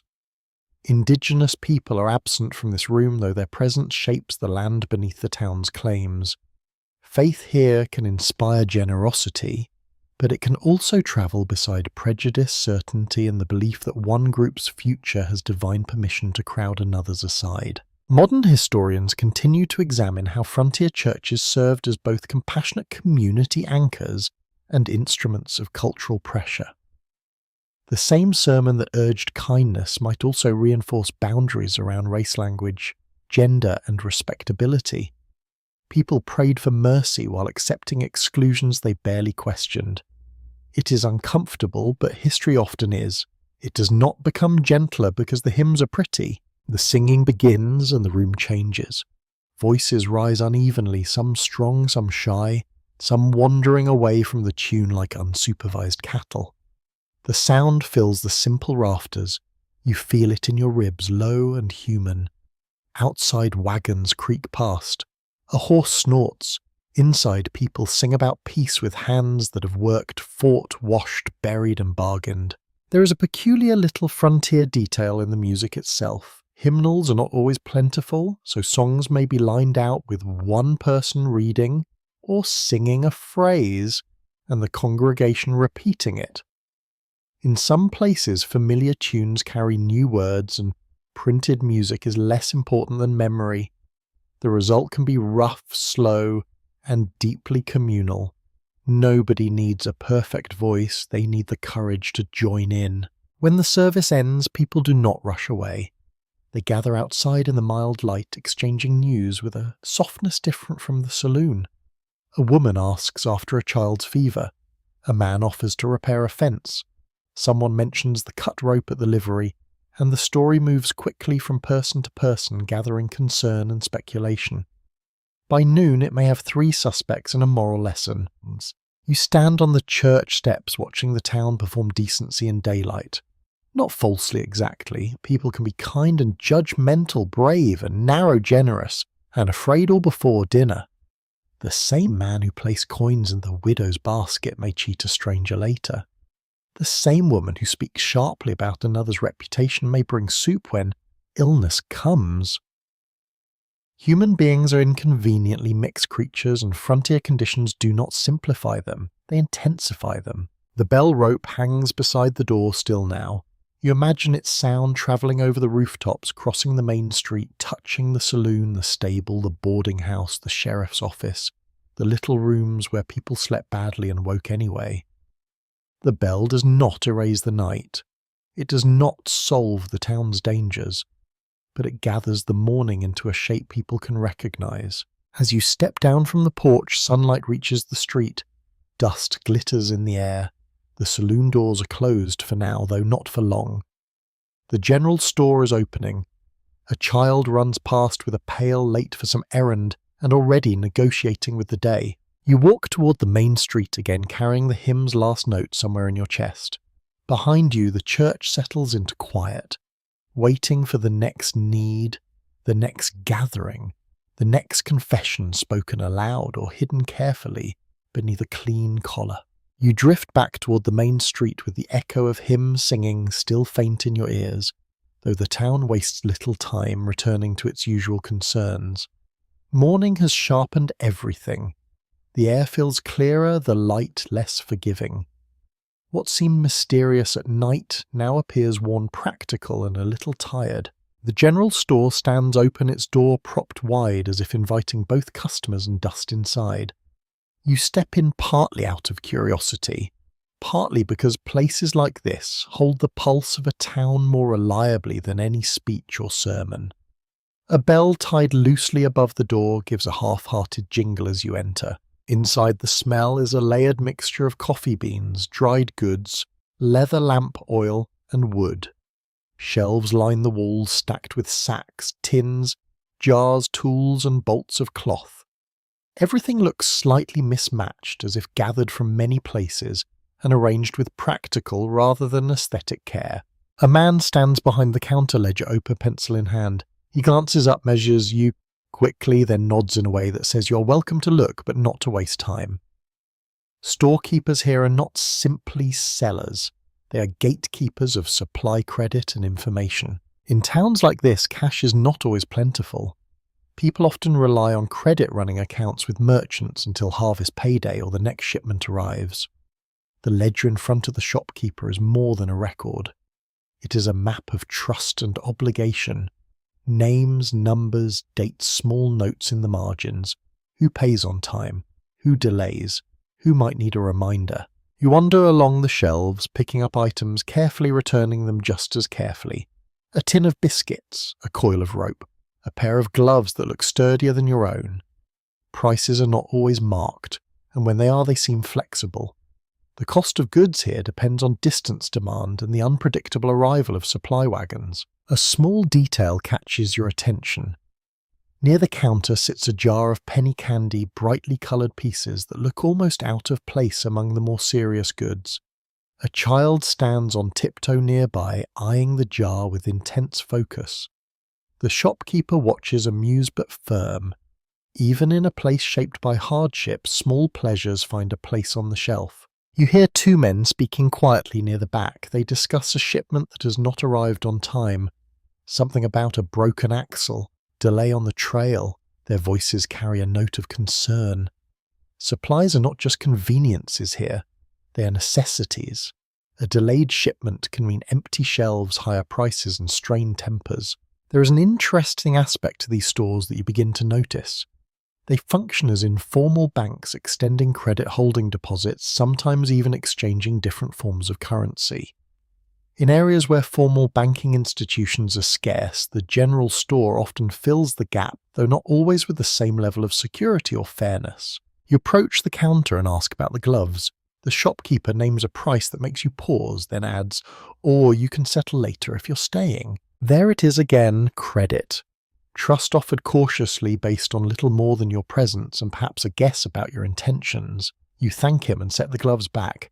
It is too soon to owe anything. A woman enters carrying a basket. She greets the shopkeeper by name, then begins selecting items with practiced efficiency. Flour, sugar, a small piece of cloth. Their conversation flows easily, touching on weather, health, and the latest rumour about the rail line. The store is not just a place of trade, it is a place of exchange in the broader sense where news moves as quickly as goods.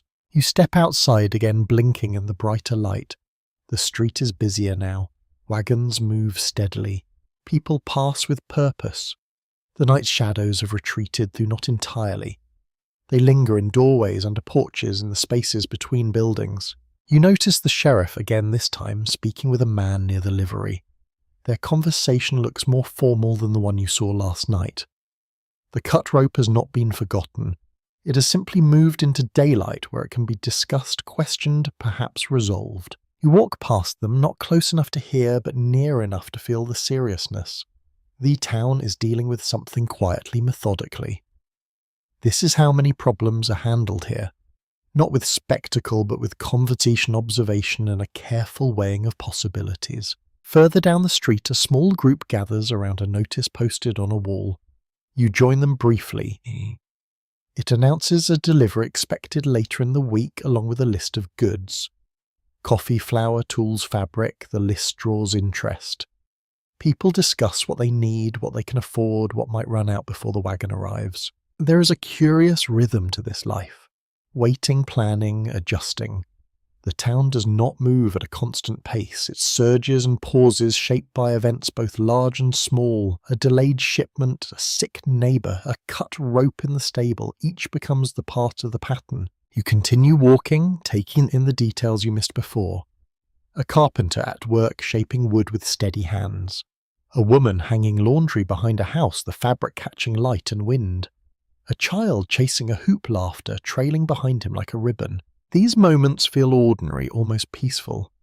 Yet beneath them lies the same awareness you felt last night. Things can change quickly. Stability here is something people build day by day, not something guaranteed. You pass the saloon again. Its doors are closed, its windows dim. In daylight it looks less imposing, almost modest. The place where tension and laughter mix so easily now appears quiet, waiting for evening to bring it back to life. You pause for a moment, considering how different it feels now. Night gave it a certain power. Day reduces it, reveals its edges, its imperfections. The same is true for the town itself. In sunlight, it is easier to see both its strengths and its vulnerabilities. You turn back towards the boarding house, the morning stretching ahead. There is work to be found, decisions to be made, and a growing sense that this place with all its roughness and uncertainty is beginning to make a kind of sense. Not a simple sense, not a comfortable one, but a pattern you can start to read. And as you walk, you realize that understanding this town will not come from a single moment or a single story. It will come from many small observations gathered over time, each adding a piece to the larger picture. The frontier does not reveal itself quickly. It unfolds one detail at a time. You wander further down the street, drawn now, not by hunger or warmth, but by curiosity. The morning has settled into a steady rhythm, and the town feels almost industrious, as if it is trying to prove something after the uneasy hours of night. You notice a smaller building tucked between the general store and a narrow office with a faded sign. Its door stands open, and from within comes the sharp, rhythmic clack of machinery. You step inside. The air here smells of ink, paper, and oil. It's cooler than outside, shaded by thick walls and crowded with objects that seem both delicate and stubborn. A printing press dominates the room, its metal frame gleaming faintly in the filtered light. A man stands beside it, sleeves rolled, hands darkened by ink. He works with careful precision, setting, type adjusting plates and feeding paper through the press with a rhythm that feels almost mechanical. He glances up as you enter, nods once, then returns to his work. The sound of the press continues steady and deliberate. It is a different kind of noise from the saloon or the street, more controlled, more purposeful. A small table near the wall holds stacks of printed sheets. You step closer and pick one up. It is a newspaper, thin but neatly arranged columns of text running close together. The print is slightly uneven, the ink heavier in some places, lighter in others. Still the words are clear. Newspapers in frontier towns often served as vital links to the wider world, carrying news from distant cities, announcements from nearby settlements, and local stories that shape the community's sense of itself. They were not always frequent or consistent, depending on resources and demand. But when they appeared, they were read carefully, passed from hand to hand, discussed, argued over. You scan the page. There is a report about a rail line expanding westward, though the exact route remains uncertain. Another column mentions a political debate back east, its details distant but somehow still relevant. A smaller piece notes a recent theft in a neighbouring town, the description brief but suggestive. And then near the bottom, a short paragraph catches your eye. It mentions a disturbance at the local saloon the previous evening. No names, no details, just a careful acknowledgement that something occurred. You feel a strange sense of recognition. You were there, you saw it, and now it is already being shaped into a record. The man at the press speaks without looking up. Truth travels faster in rumour than in print. You glance at him. He smiles faintly, still focused on his work. Paper slows it down, he continues, gives it edges. There is something thoughtful in his tone, as if he understands that what he prints will outlast the voices that first carried the story. You look back at the sheet in your hand, considering how much has already been condensed, softened or left unsaid. A curious aspect of early newspapers is how they balanced fact with storytelling. Editors often relied on second-hand reports, personal observation, and a fair amount of interpretation. Accuracy mattered, but so did readability, and sometimes the line between the two blurred. You set the paper down and watch the press again. The man adjusts a line of type, then runs another sheet through. The machine responds with its steady clacking, printing words that will soon move through the town, shaping conversations, reinforcing certain versions of events. You wonder how the story of the cut rope might appear if it reaches these pages. Will it be a simple note, a warning, as a speculation? Or will it remain unprinted, passed instead through quieter channels? The man pauses, wiping his hands on a cloth. You knew, he asks. You nod, then read everything he says and believe half. It is advice delivered without drama, but it carries weight. In a place where information moves quickly and unevenly, discernment becomes a skill as important as any trade. You step back outside the brightness of the day, returning in full. The street feels more alive now, the earlier calm replaced by movement and purpose. People carry goods, exchange words, make plans. The town is building itself moment by moment, each action adding to its shape. You notice a group gathered near the sheriff's office. Their voices are low, serious. The cut rope has become a topic of discussion, its implications spreading. A single act, small in itself, now woven into the larger fabric of the town's concerns. You do not join them. Instead, you continue walking, letting the scenes settle in your mind.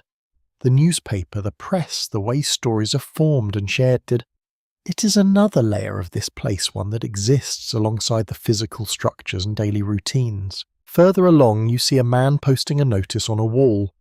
You approach and read it. A meeting is planned for the evening to discuss matters of security and cooperation.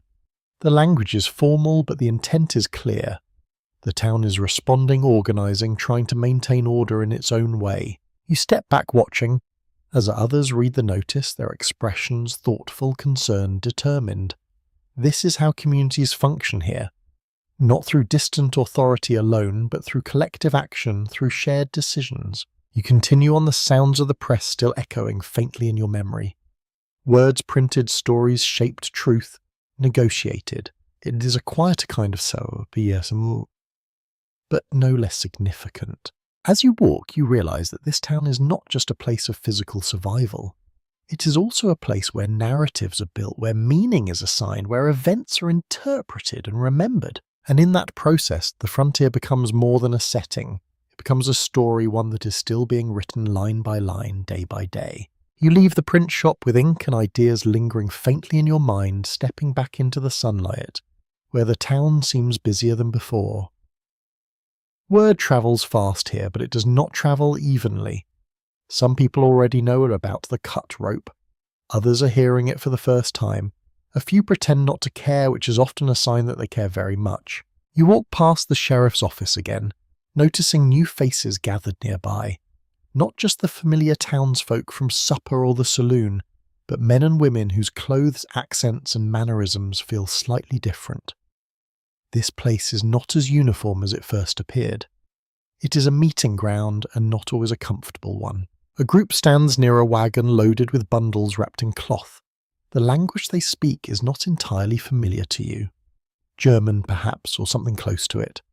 Their voices carry a different rhythm, softer, in some ways sharper in others. One man gestures toward the street, explaining something to a younger boy who nods with intense concentration, as if trying to map this new place in his meanness.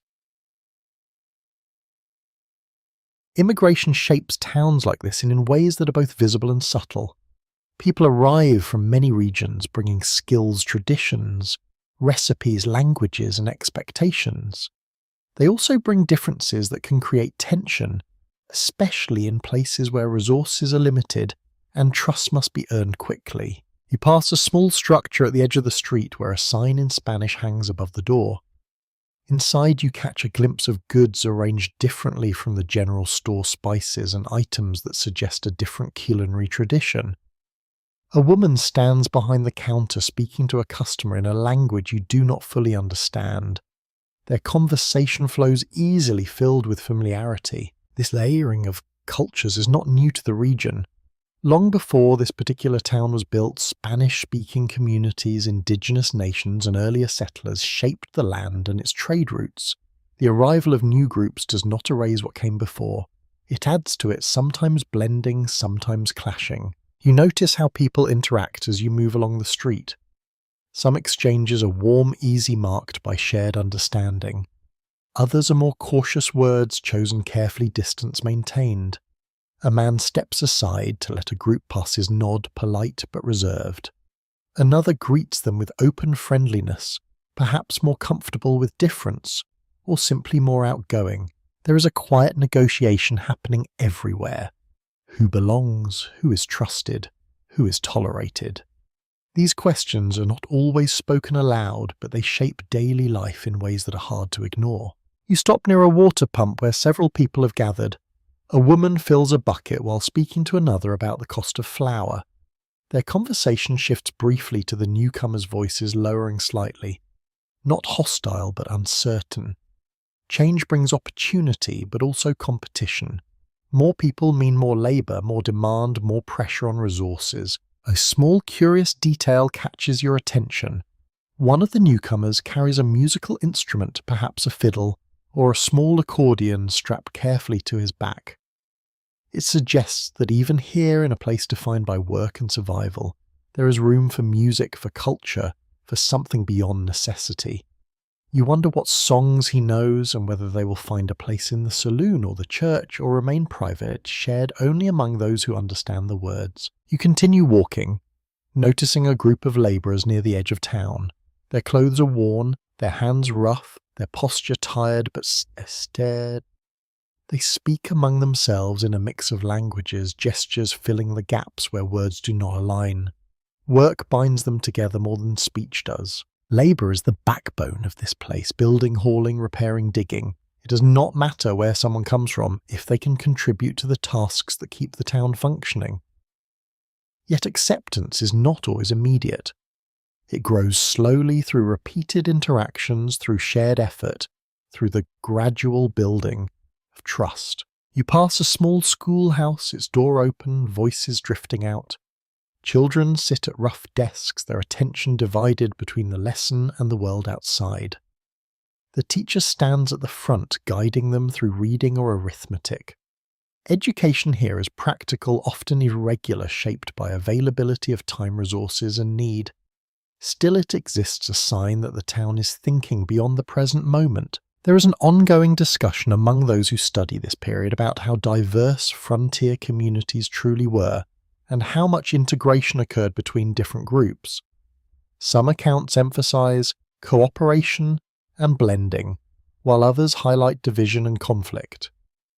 The reality likely shifts from town to town, influenced by local conditions, leadership, and the individuals involved. You find yourself considering these dynamics as you walk. This town is not just a collection of buildings and routines. It is a meeting point of lives, each carrying its own history, its own expectations. The interactions you see are only the surface of something deeper. A man approaches you, his accent unfamiliar, but his expression open. He asks for directions to the livery stable. You point him the way, and he thanks you with a smile that feels genuine. It is a small exchange, but it carries weight. A moment of connection in a place where connections are still forming. You continue on, the afternoon light beginning to soften. Shadows lengthen slightly, though the day is far from over. The town moves forward, adapting, adjusting, absorbing new influences while holding on to what it knows. As you turn back toward the main street, you realize that understanding this place requires more than observing its routines. It requires noticing its people, their differences, their similarities, their ways of navigating a shared space that is still being defined. The frontier is not just a physical boundary, it is a social one constantly shifting, shaped by those who cross it and those who remain. And here in this town, you are beginning to see how those boundaries are drawn, erased, and redrawn again. By late afternoon, the notice on the wall has done its work. People drift toward the sheriff's office in twos and threes, not rushing, not wanting to appear too eager, but arriving all the same. The street takes on that particular feeling a town gets when everyone knows something official is about to happen, even if no one agrees yet on what official should mean. You stand across from the office watching as men gather near the porch and women pause at nearby doorways close enough to hear, far enough to avoid being folded too deeply into the mess. Children hover until they are shooed away, then return at a wider angle because children understand surveillance better than most governments. The sheriff steps outside with his hat in one hand and a folded paper in the other. He looks tired in the daylight, less like a symbol and more like a man who has had bad coffee and worse explanations. Beside him stands the stable keeper, arms crossed, jaw tight. The cut rope has become more than a stable problem now. It is a public question. Someone has been accused, not loudly, not yet. A young labourer, one of the newer arrivals, stands near the side of the porch with two men beside him. His face is pale beneath trail dust. He keeps looking toward the street, then toward the sheriff, then down at his hands. You recognise him vaguely from earlier, from the edge of a group speaking in another language. Now he is alone in the centre of attention, which is a cold place to stand. The sheriff lifts a hand for quiet. He explains that the rope was cut, that someone saw the young man near the livery after dark, that no horse was taken, and that questions remain. His voice is level. He does not call it theft. He does not call it innocence either. In many Western towns, legal authority could be informal, improvised, and uneven. Formal courts might sit only periodically, judges could be far away, and minor disputes were often handled by local officials, community pressure, or negotiated settlements. Justice existed, but it did not always arrive wearing a clean coat. The stable keeper speaks next. He says the young man had no business near the stalls. The young man answers in halting English that he was looking for someone who promised him work. His words come slowly and each pause seems to cost him. A man nearby mutters that this is convenient. Another tells him to hush. You feel the mood tilt. Not collapse, not yet, but lean toward judgment. The young man's unfamiliar accent works against him. So does his newness. So does the simple fact that people prefer a suspect to uncertainty. An unknown danger is fog. A named suspect is furniture. You can point at furniture. The sheriff asks if anyone saw him cut the rope. No one answers. The silence is important, though not as satisfying as the crowd wants it to be. The printer stands near you, ink still dark under his fingernails. He watches with narrowed eyes, already hearing. Tomorrow's sentences form and resisting them perhaps. The woman from the boarding house stands farther back, her expression unreadable. The woman in blue is there too, beneath the saloon awning, arms folded, listening without seeming to. An odd detail of frontier legal life is how often reputation served as evidence. Before evidence had finished putting on its boots, a person known to be steady might receive patience. A stranger might receive suspicion. Someone already disliked could become guilty by convenience. That does not mean communities lacked reason, only that reason had to compete with fear, prejudice, debt, and yesterday's argument. The young man produces a scrap of paper. It bears a name, perhaps the name of the person he was seeking, and a few marks you cannot read from where you stand. The sheriff takes it, studies it, and asks whether anyone knows the man named there. A murmur moves through the crowd. Someone says yes, a freighter who left that morning. Someone else says he promised work to half the town and paid none of them. A few people laugh softly, though the young man does not. Now the stable-keeper looks less certain. Not forgiving, just less certain. That is something. A resident historian might phrase the question this way. How much of frontier justice depended on law and how much depended on community consensus? The evidence suggests both tangled together. Written statutes mattered. So did local customs, so did who had friends nearby, so did whether the accused could speak clearly enough to be understood by those judging him. The sheriff folds the paper and hands it back.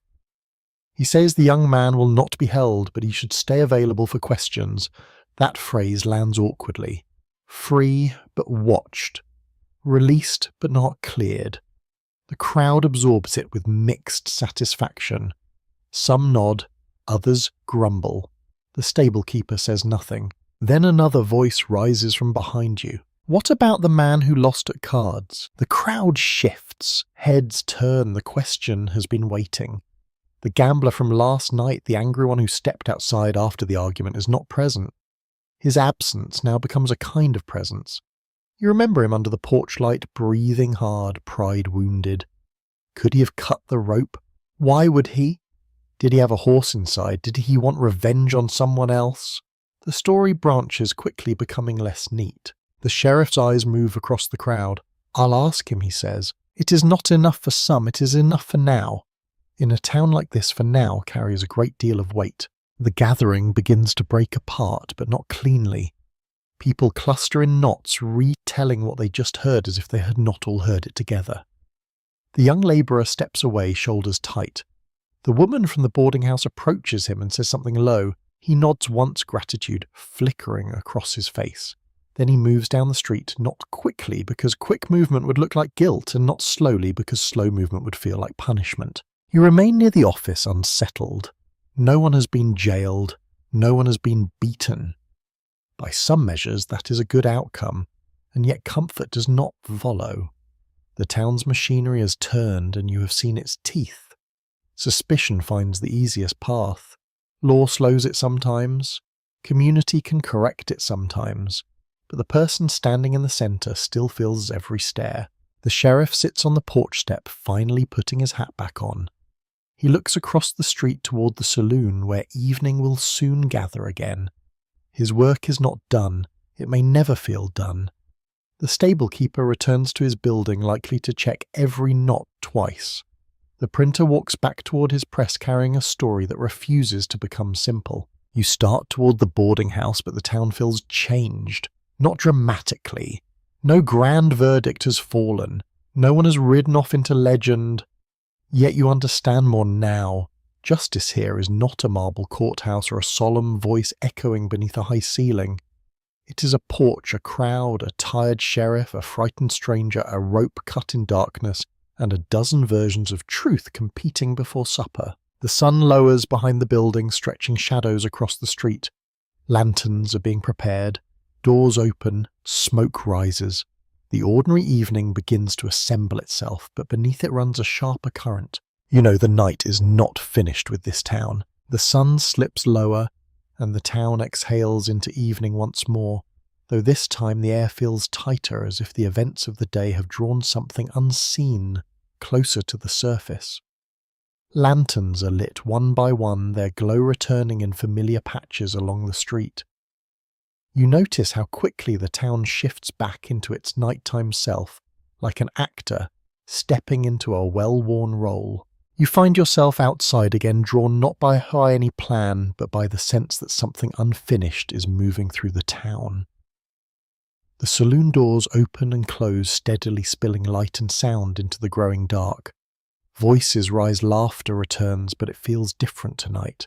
Sharper, less carefree. You linger near the edge of the street watching. Then it happens. A sudden crack splits the air. You flinch before you can stop yourself.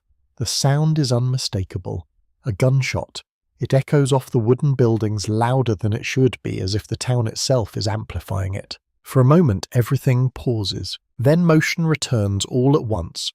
A door slams. Someone shouts. A horse rears in the distance, its hooves striking the ground with a frantic rhythm. You turn toward the sound, your heart pounding, trying to locate its source. Near the far end of the street, a figure stumbles backward, then steadies. Another stands a few paces away, arms still raised, the outline of a pistol visible in the lantern light.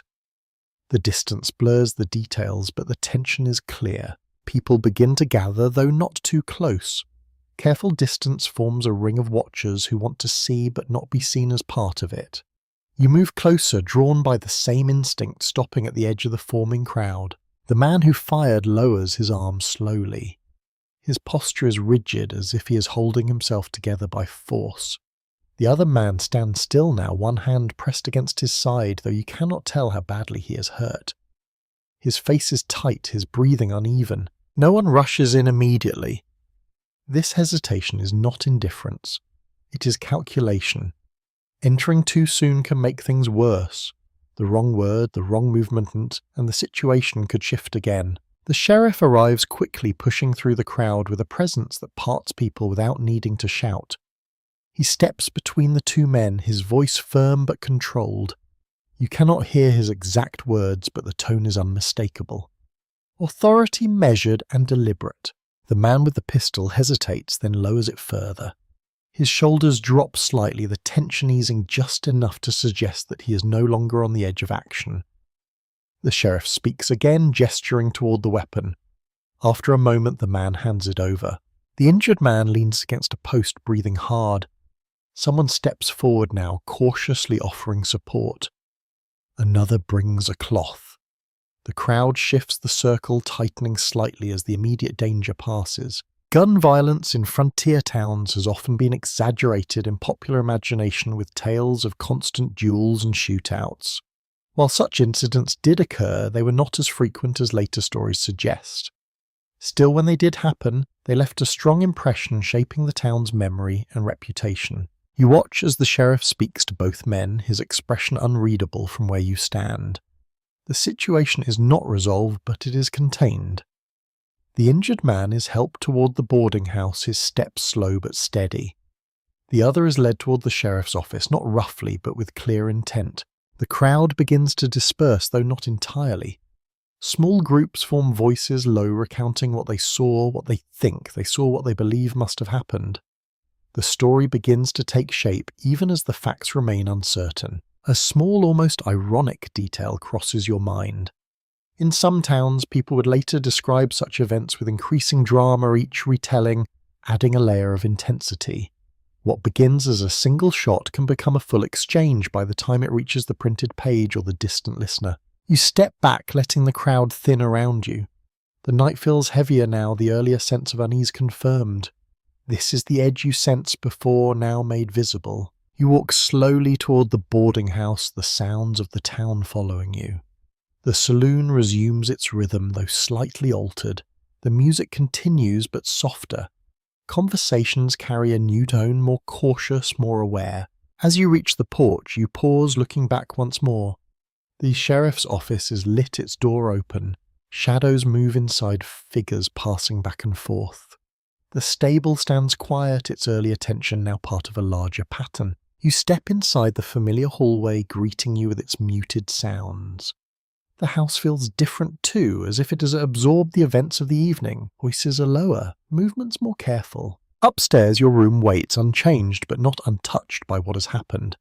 You enter, close the door, and sit on the edge of the bed. The town has shown you another side of itself, not constant danger, not chaos, but the sudden, sharp moments when tension breaks into action. Moments that remind everyone of the risks they live with, the balance they maintain. You lie back, staring at the ceiling, listening as the night continues. Somewhere a door closes, somewhere a voice rises, then falls. The sounds blend into a familiar pattern, though now you hear them differently. The frontier is not just a place of opportunity or hardship. It is a place of moments like this, brief, intense, and unforgettable. And as your eyes begin to close, you realize that tomorrow this will already be a story. Morning comes more slowly this time. You wake not to a bell, but to a kind of quiet that feels deliberate, as if the town is choosing its tone carefully after the sharpness of last night. For a moment you lie still, unsure what has changed. Then memory returns. The gunshot, the crowd, the sheriff's steady voice, the man led away. The room looks the same, but it does not feel the same. You sit up listening. The boarding house is awake, but softer than yesterday. Footsteps are lighter. Voices lower. Even the coughing man seems to hold back, as if aware that the air is carrying more than sound. You dress and step into the hallway. The smell of breakfast drifts up, familiar and steady, but it does not quite settle the unease. Downstairs, the dining room holds fewer people than before. Some chairs are empty. Others are filled by those who speak in quiet tones, their conversations circling the same subject without naming it directly. You take a seat and accept a plate without much appetite. Across from you, a man you recognize from the saloon stirs his coffee without drinking it. To your right, the boarding house keeper moves more slowly than usual, her attention divided. No one announces what happened, no one needs to. You eat a few bites, then set your fork down. The food tastes the same, but your mouth feels dry. Around you, the room begins to fill slightly as more people come in, drawn by routine if not by hunger. A woman near the end of the table finally speaks plainly. "He's alive," she says. The words ripple outward, heads turn, shoulders ease just a fraction. The injured man survived. It is not a full resolution, but it is something. In a place where outcomes can turn quickly, survival is enough to shift the mood. You hear more fragments now. The shot was fired after an argument. Something about a debt. Something about words exchanged earlier in the day. The details vary, but the shape of the story is forming. In many frontier communities, the morning after an incident often became a time of quiet accounting, not just of damage, but of meaning. People assessed what had happened, what it revealed, and what it might mean going forward. It was less about official records and more about shared understanding. You finish your coffee and step outside. The street looks almost unchanged, but closer inspection tells a different story. Near the far end where the shot was fired, a small dark mark stains the ground. Someone has already tried to wash it away, but the effort is only partly successful. A broken crate leans against a wall, splintered from the sudden movement of people the night before. Two men stand nearby, speaking in low voices. One gestures toward the mark, then toward the sheriff's office. The other nods, his expression serious. You walk past them, not wanting to interrupt. The town is moving through its process, repairing not just physical damage, but the sense of order that was briefly shaken. At the sheriff's office, the door is open. You pause at a distance, watching. Inside, the man who fired the shot sits at a table, his posture slumped now, the tension of the night replaced by something heavier. Regret, perhaps, or simply the realization of consequences. The sheriff stands nearby, speaking with another man who appears to be taking notes. The process looks more formal now, more structured. The immediate danger has passed, and in its place comes the slower work of judgment. You do not linger. It feels private, even if it is not entirely so. Further down the street, the stable is busy. The keeper moves from stall to stall, checking ropes, knots, doors. His movements are thorough, almost methodical. The cut rope has not been forgotten. If anything, it has become part of a larger concern about safety, about vigilance. A small group gathers near the livery, discussing the incident in more practical terms. What could be done to prevent it? Better locks, more watchful eyes, perhaps a rotation of men to keep an eye on things at night. The town is thinking ahead, trying to learn from what happened. You continue walking, noticing how people interact differently now. There is a slight hesitation in greetings, a moment of assessment before words are exchanged. Trust once assumed now feels more deliberate. A child runs past you, chasing a stick, his laughter bright and unaffected. For him, the night's events are already fading, replaced by the immediate concerns of play. It is a reminder that life continues even when something significant has occurred. You pass the general store again. Inside, the shopkeeper speaks with a customer, their conversation more animated than usual. News has reached here as well, becoming part of the day's transactions. Information moves quickly, shaping decisions, influencing behavior. There is an interesting pattern to how such events are absorbed. At first, they dominate attention. Then gradually they become one story among many, integrated into the ongoing narrative of the town. Not forgotten, but no longer central. You find yourself back near the print shop. The press is already at work, the steady clack marking the passage of time. You wonder how last night will be recorded. What details will be included, what will be left out. Inside, the printer works with the same careful focus as before. He glances up as you enter, then nods toward a fresh sheet on the table. You pick it up. This incident is there, described in measured terms. A disturbance. A shot fired. One man injured expected to recover, another in custody. No names yet, no speculation, just the outline. It feels different from what you experienced. Smaller somehow, contained. You set the paper down, understanding now how stories are shaped. Not just by what happens, but by how it is told, how it's remembered. Outside the town continues its day. Work resumes. Conversations shift.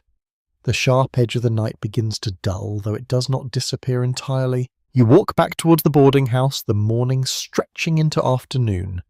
The events of the night have left their mark, but they have not stopped the town. They have become part of it. And as you move through the familiar streets, you begin to see how resilience works here. Not as a grand gesture, but as a series of small, steady actions. Cleaning, repairing, speaking, listening, moving forward. The frontier does not pause for long. It absorbs, adapts, and continues. By afternoon, the sharpness of the morning has softened into something more familiar. The town has resumed its steady rhythm, though you sense a slight undercurrent, like a bruise that has not yet faded. You walk past the schoolhouse again, drawn this time by the sound of recitation drifting through the open door. Inside, the children sit at their desks, repeating lines in unison. Their voices rise and fall unevenly, some confident, others hesitant. The teacher stands at the front, guiding them, patiently correcting, gently when needed. The room smells faintly of chalkwood and the dust that seems to settle everywhere in this place. You step just inside the doorway, careful not to interrupt. The teacher nods to you, acknowledging your presence without breaking the flow of the lesson. It is a simple courtesy, but it carries weight. Even here, even now, there is an effort to maintain normalcy. Children in frontier towns often lived in close proximity to adult concerns. They heard the same rumours, saw the same events, absorbed the same tensions. Yet their days were also filled with learning chores and play, creating a layered experience that balanced innocence with awareness. A boy near the front stumbles over a word, then tries again, his brow furrowed in concentration. The others wait, some patiently, some not. When he succeeds, there is a small ripple of satisfaction, as if the room itself approves. You notice how the teacher's role extends beyond instruction. She watches the children closely, not just for academic progress, but for signs of worry or distraction. After a night like the last one, such signs are likely to appear. A restless glance, a sudden swanse, a question asked at the wrong moment. There is a small, thoughtful detail in the way the room is arranged. Desks are positioned to allow the teacher a clear view of every child, minimizing hidden corners. It is practical but also reassuring. Visibility creates a sense of order, of control. Outside, a group of children plays during a break, their laughter carrying across the yard. They chase each other, inventing games that require little more than imagination and energy. For them, the town is still a place of possibility, its dangers not yet fully understood. You step back out into the sunlight, the brightness momentarily overwhelming after the dim interior. The street stretches ahead, familiar now in its layout, its patterns. You begin to recognize faces, to anticipate movements, to read the subtle cues that indicate how the day is unfolding. Near the boarding house, a woman hangs laundry, her movement steady and deliberate. The fabric catches the breeze, fluttering like small flags. It is a simple act, but it contributes to the sense of continuity of life moving forward. You pause watching as a group of children passes by, their conversation animated. They speak of the night's events in fragments, their understanding partial but vivid. One describes the sound of the shot. Another insists he saw everything, though his account shifts with each retelling. Their voices carry a mix of excitement and unease. It is a reminder that stories take on different forms depending on who tells them. For children, the event becomes something to process through play and conversation, a way to make sense of what they have seen. You continue walking, noticing how the town accommodates these different perspectives. Adults speak in measured tones, weighing implications. Children speak freely, exploring possibilities. Both are part of the same narrative, each adding their own layer. A small group gathers near the water pump, again discussing the meeting planned for the evening. Their focus is practical. What measures should be taken? Who will take responsibility? How to prevent similar incidents? The conversation is calm but purposeful. Community responses to such events often involve collective decision-making, with residents coming together to establish rules, assign roles, and reinforce expectations. It was not always formal, but it was effective in creating a shared sense of responsibility. You find yourself thinking about how this town functions as a system, each part connected to the others. The schoolhouse, the boarding house, the saloon, the store, the sheriff's office. Each plays a role contributing to the overall balance. As you walk, you pass the church again, its doors closed now, the morning's activity replaced by quiet. The building stands as a reminder of the values discussed earlier, though those values are now being tested in the practical realities of daily life. You reach the edge of town where the buildings thin out and the land stretches beyond. The horizon is wide open, offering both promise and uncertainty. It is easy to see why people are drawn here despite the challenges. You turn back, looking at the town as a whole. It is not large, not particularly grand, but it is alive. It is adapting, responding, growing. Children run across the street, their laughter echoing. A man calls after them, his voice firm but not unkind. The sound blends with the others, becoming part of the town's ongoing rhythm. You walk back towards the centre, the afternoon light beginning to soften. The day is moving toward evening again, and with it the promise of another night, another set of experiences. As you pass the saloon, you notice preparations beginning. Lamps being cleaned, tables arrange the space, readied for the return of its nightly roll.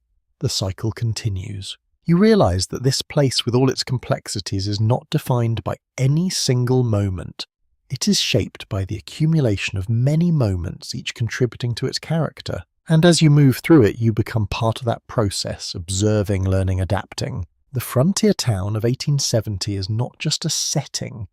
It is a living, changing environment, one that requires attention, resilience, and a willingness to engage with its many layers. By the time the sun begins to dip again, the town takes on that familiar golden tone, softening edges, disguising roughness, and making everything look just a little more hopeful than it might deserve.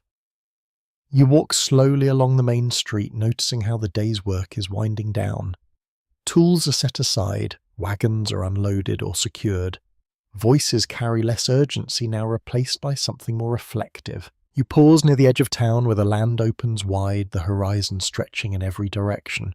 It is easy to forget, standing in the middle of noise and movement, that this town is only a small mark on a much larger landscape. Beyond it lies miles of open ground trails, rivers and routes that connect to other places just as uncertain, just as full of promise. A wagon stands nearby, its driver adjusting the harness with practiced hands. He glances up at the horizon, then back at his work, as if measuring distance not just in miles but in effort. People here are always thinking about movement, where to go next, whether to stay, what lies beyond the next ridge. Westward expansion during this period was driven by a combination of opportunity, necessity, and belief. Land was advertised sometimes generously, sometimes misleadingly. Railroads pushed outward, creating new connections and new expectations. For many, the frontier represented a chance to start again, though that chance came with risks that were not always clearly explained. You watch as another wagon passes this one, heading into town rather than out. The people inside look tired but determined. Their belongings are stacked high, tied down with rope and hope. A child peers out, eyes wide, taking in the unfamiliar surroundings. You recognize that look. You had it not long ago. There is a small, almost poetic detail in the way these wagons move. They carry not just goods, but intentions. Plans for farms, businesses, families. Each arrival adds something new to the town, altering its balance, its direction. You turn back towards the street, noticing how the buildings catch the last light. The saloon glows again, its lamps already lit in anticipation of the evening crowd. The general store closes its shutters, the shopkeeper securing his goods for the night. The boarding house windows flicker with lamplight, signalling warmth and rest for those within. A group gathers near the notice board, discussing the meeting that will take place later. Their voices are calm, focused. The events of the past day have not been forgotten, but they are being folded into a plan or response. This is how the town moves forward, by addressing problems together, even when agreement is not complete. You notice the young labourer from earlier standing at the edge of the group.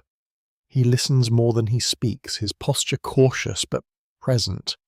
His place here is not yet secure, but it is not entirely uncertain either. He has remained faced the scrutiny, and now stands among others part of the ongoing conversation. Nearby for the printer posts a new sheet fresh from the press. You step closer and read. The report of the previous night is there, along with a note about the meeting encouraging attendance. The language is measured careful, shaping the narrative in a way that promotes order rather than fear. It is interesting how quickly events become part of the town's story. What felt immediate and intense last night is already being framed, interpreted, placed within a broader context. This process helps the community make sense of what has happened to integrate it into their understanding of the world. You continue walking, the light fading further. The sky shifts from gold to deeper shades, the first stars appearing once more. The cycle repeats, but it does not feel identical. Each day leaves its mark subtle but real. A man leans against a post watching the street with a thoughtful expression. You recognize him from the saloon, though his demeanour is quieter now. He nods as you pass, a small acknowledgement that feels more meaningful than a full conversation. You reach the boarding house and pause on the porch looking out at the town. The lanterns glow steadily, the street alive with movement once again. People head toward the saloon, toward the meeting, toward their rooms. Each choice reflects a different way of engaging with the night. There is a sense of continuity here, but also of change. The town is not static. It evolves with each arrival, each departure, each event that challenges or reinforces its structure. You step inside the familiar hallway, greeting you with its layered sounds. The boarding house feels warmer now, more settled. You move toward the dining room where supper is being served. Again, the routine offering comfort after a day of observation and reflection. As you sit and eat, you think about what you've seen. The movement of people, the shaping of stories, the way the town responds to challenges. It is a complex system, one that requires constant adjustment. The idea of the frontier as a place of endless opportunity is appealing, but it is only part of the picture. It is also a place of negotiation, of compromise, of learning to live with uncertainty. You finish your meal and return to the porch, the night fully settled now. The stars are brighter, the air cooler. The town hums with activity, but beneath it lies a deeper rhythm, one that connects all the elements you have observed. You realize that understanding this place is not about finding a single explanation. It is about recognizing the interplay of forces, the balance between stability and change. And as you stand there watching the lanterns flicker and the people move through their evening routines, you feel a growing sense of connection. Not full belonging, not yet, but a step toward it. The frontier is not just a destination, it is a process. And you are part of it now. The final night settles over the town with a gentler hand. You stand on the boarding house porch while the last light drains from the sky, watching the street become familiar in darkness. The lanterns appear one by one, not as surprises now, but as old companions. The saloon glows warmly. The general store keeps one lamp burning behind its locked door. The church steeple is only a dark shape against the stars. The sheriff's office shows a square of yellow light, steady and watchful. You know the sounds now, the soft clink of harness, the stamp of a horse in the stable, the scrape of a chair through thin walls, a laugh from the saloon rising and fading, a dog turning twice beneath a wagon before settling into sleep.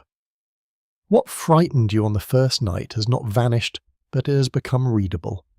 The town has taught you its language. In 1870, towns like this often lived between myth and mud. Later stories would turn them into places of constant duels, bold sheriffs, gamblers in perfect hats and villains who conveniently announce themselves. The real place is stranger and quieter. It is beans and ledgers laundry and rumours, illness and credit church bells and card tables, cut ropes and cold wash water. Writers of the period often helped build the myth while the towns were still young. Dime novels, newspaper reports and travelling stories could turn ordinary disputes into grand frontier drama. A barroom argument became a legendary standoff. A nervous sheriff became a fearless guardian. A muddy street became the stage of destiny. people enjoy destiny. It photographed better than drainage problems. Researchers differ on how much these myths reflected real social conditions and how much they invented the West people wanted to believe in. The truth, as usual, is inconveniently mixed. Violence did happen, law could be thin, risk was real, but so were cooperation, routine, boredom, kindness, and the endless small labours that never make a good poster. You step down into the street and walk slowly, not hurrying, letting your boots find the familiar ruts. The air smells of wood smoke, dust, animals, tobacco and supper, drifting from kitchen doors. Somewhere someone is singing softly, not well, but with a tenderness that forgives the tune. At the livery, the stable keeper checks a latch and gives you a nod. Every rope is tied properly tonight.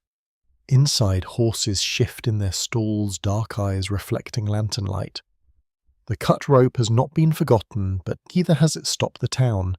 It has become one more lesson, one more warning folded into daily habit. Near the sheriff's office, the lawman stands outside with a cup in his hand. He looks down the street, not heroic, not dramatic, simply tired and present. That may be the truest form of authority here. He cannot stop every quarrel. He cannot see every shadow. But he remains, and his remaining matters. You pass the print shop quiet now. The press rests in darkness, its metal body still. Tomorrow it will speak again, turning rumour into print, turning print into memory. Tonight even the stories sleep. The saloon doors open as someone leaves and a wash of warmth crosses the street. You glimpse the room inside, lamps, smoke, glasses. The woman in blue moving through the crowd with steady grace. The bartender leaning over the counter. Men gathered at tables where cards lie flat and coins wait. The fiddle plays a slow tune softer than before. Perhaps the town is tired. Perhaps you are. You do not go in. You stand outside a moment listening, then continue. At the church, the steps are empty. The bell is silent. You remember the morning voices singing imperfectly beneath the rafters, people asking for mercy while carrying all their contradictions with them. That too is part of the town. Not purity, not hypocrisy alone. Something more human, more tangled. You reach the edge of the buildings where the open land begins. The darkness beyond town feels vast, but no longer blank. You understand now that the frontier is not empty. It is crowded with claims, memories, losses, hopes, and people whose stories are too often pushed aside by brighter legends. A quirky little truth lingers in your mind. Some towns that once shouted of grand futures disappeared almost completely within a generation, leaving only cellar, holes, broken bottles and place names. Others became county seats, rail hubs, or ordinary modern towns where people now buy coffee without imagining who once slept upstairs with boots beside the bed. History does not always announce which places will matter. It lets time decide rather rudely. You turn back towards the boarding house. The lantern by the door burns low. Your room waits upstairs with its lumpy mattress, suspicious corners and thin walls. It is not perfect. It is yours for tonight. As you climb the steps, you look once more at the street. The town is still awake, but softly now. The saloon hums. The stable breathes. The sheriff watches. The store sleeps behind its shutters. The church stands quiet. The boarding house gathers its tired guests under one creaking roof. You enter and climb the stairs without needing the keeper to guide you. The hallway smells of lamp smoke, soap, wool, and sleep. Behind one door, someone snores. Behind another, a woman murmurs to a child. Farther down, a floorboard sighs under a careful footstep. In your room, you lower the lantern and sit on the edge of the bed. The mattress gives its familiar dusty sigh, as if it too has survived another day and would like recognition. You smile faintly. Even the bedbugs, if present, seem less like monsters now, and more like local officials with terrible boundaries. You wash your hands, you fold your coat, you place your boots close enough to reach because you have learned something. Then you lie back and listen. The frontier town does not become peaceful in the simple sense. It remains uncertain, rough, and unfinished. But it has become real to you, and real things are always more complicated than myths. They are softer in some places, harsher in others. They do not fit neatly into legend. They breathe. The lantern flame trembles. Outside, the last voices drift down the street, then thin into the dark. A horse exhales. A board creaks. Somewhere the fiddle finishes its tune. You close your eyes, and now the town begins to fade. The street softens, first its ruts smoothing under silver moonlight, its dust settling gently, where so many boots have passed. The saloon glow grows distant no longer, noisy, only warm like a coal beneath ash. The sheriff's lamp becomes a small star in a square window. The stable settles into slow breathing. The church bell sleeps in its tower, holding tomorrow's sound inside its quiet metal heart. You do not need to solve the town tonight. You do not need to judge every choice name, every danger, or follow every story to its end. The people here will rise again in the morning. They will sweep floors, pour coffee, mend harness, argue over prices, sing imperfectly, and carry on with the stubborn courage of ordinary lives. For now you're only resting. The frontier stretches beyond the window, wide and dark, but it feels farther away with each breath. The room grows still around you. The boards stop complaining. The lantern lowers into amber, then honey, then a soft little glow that asks nothing from you. Let the dust settle. Let the hoofbeats fade.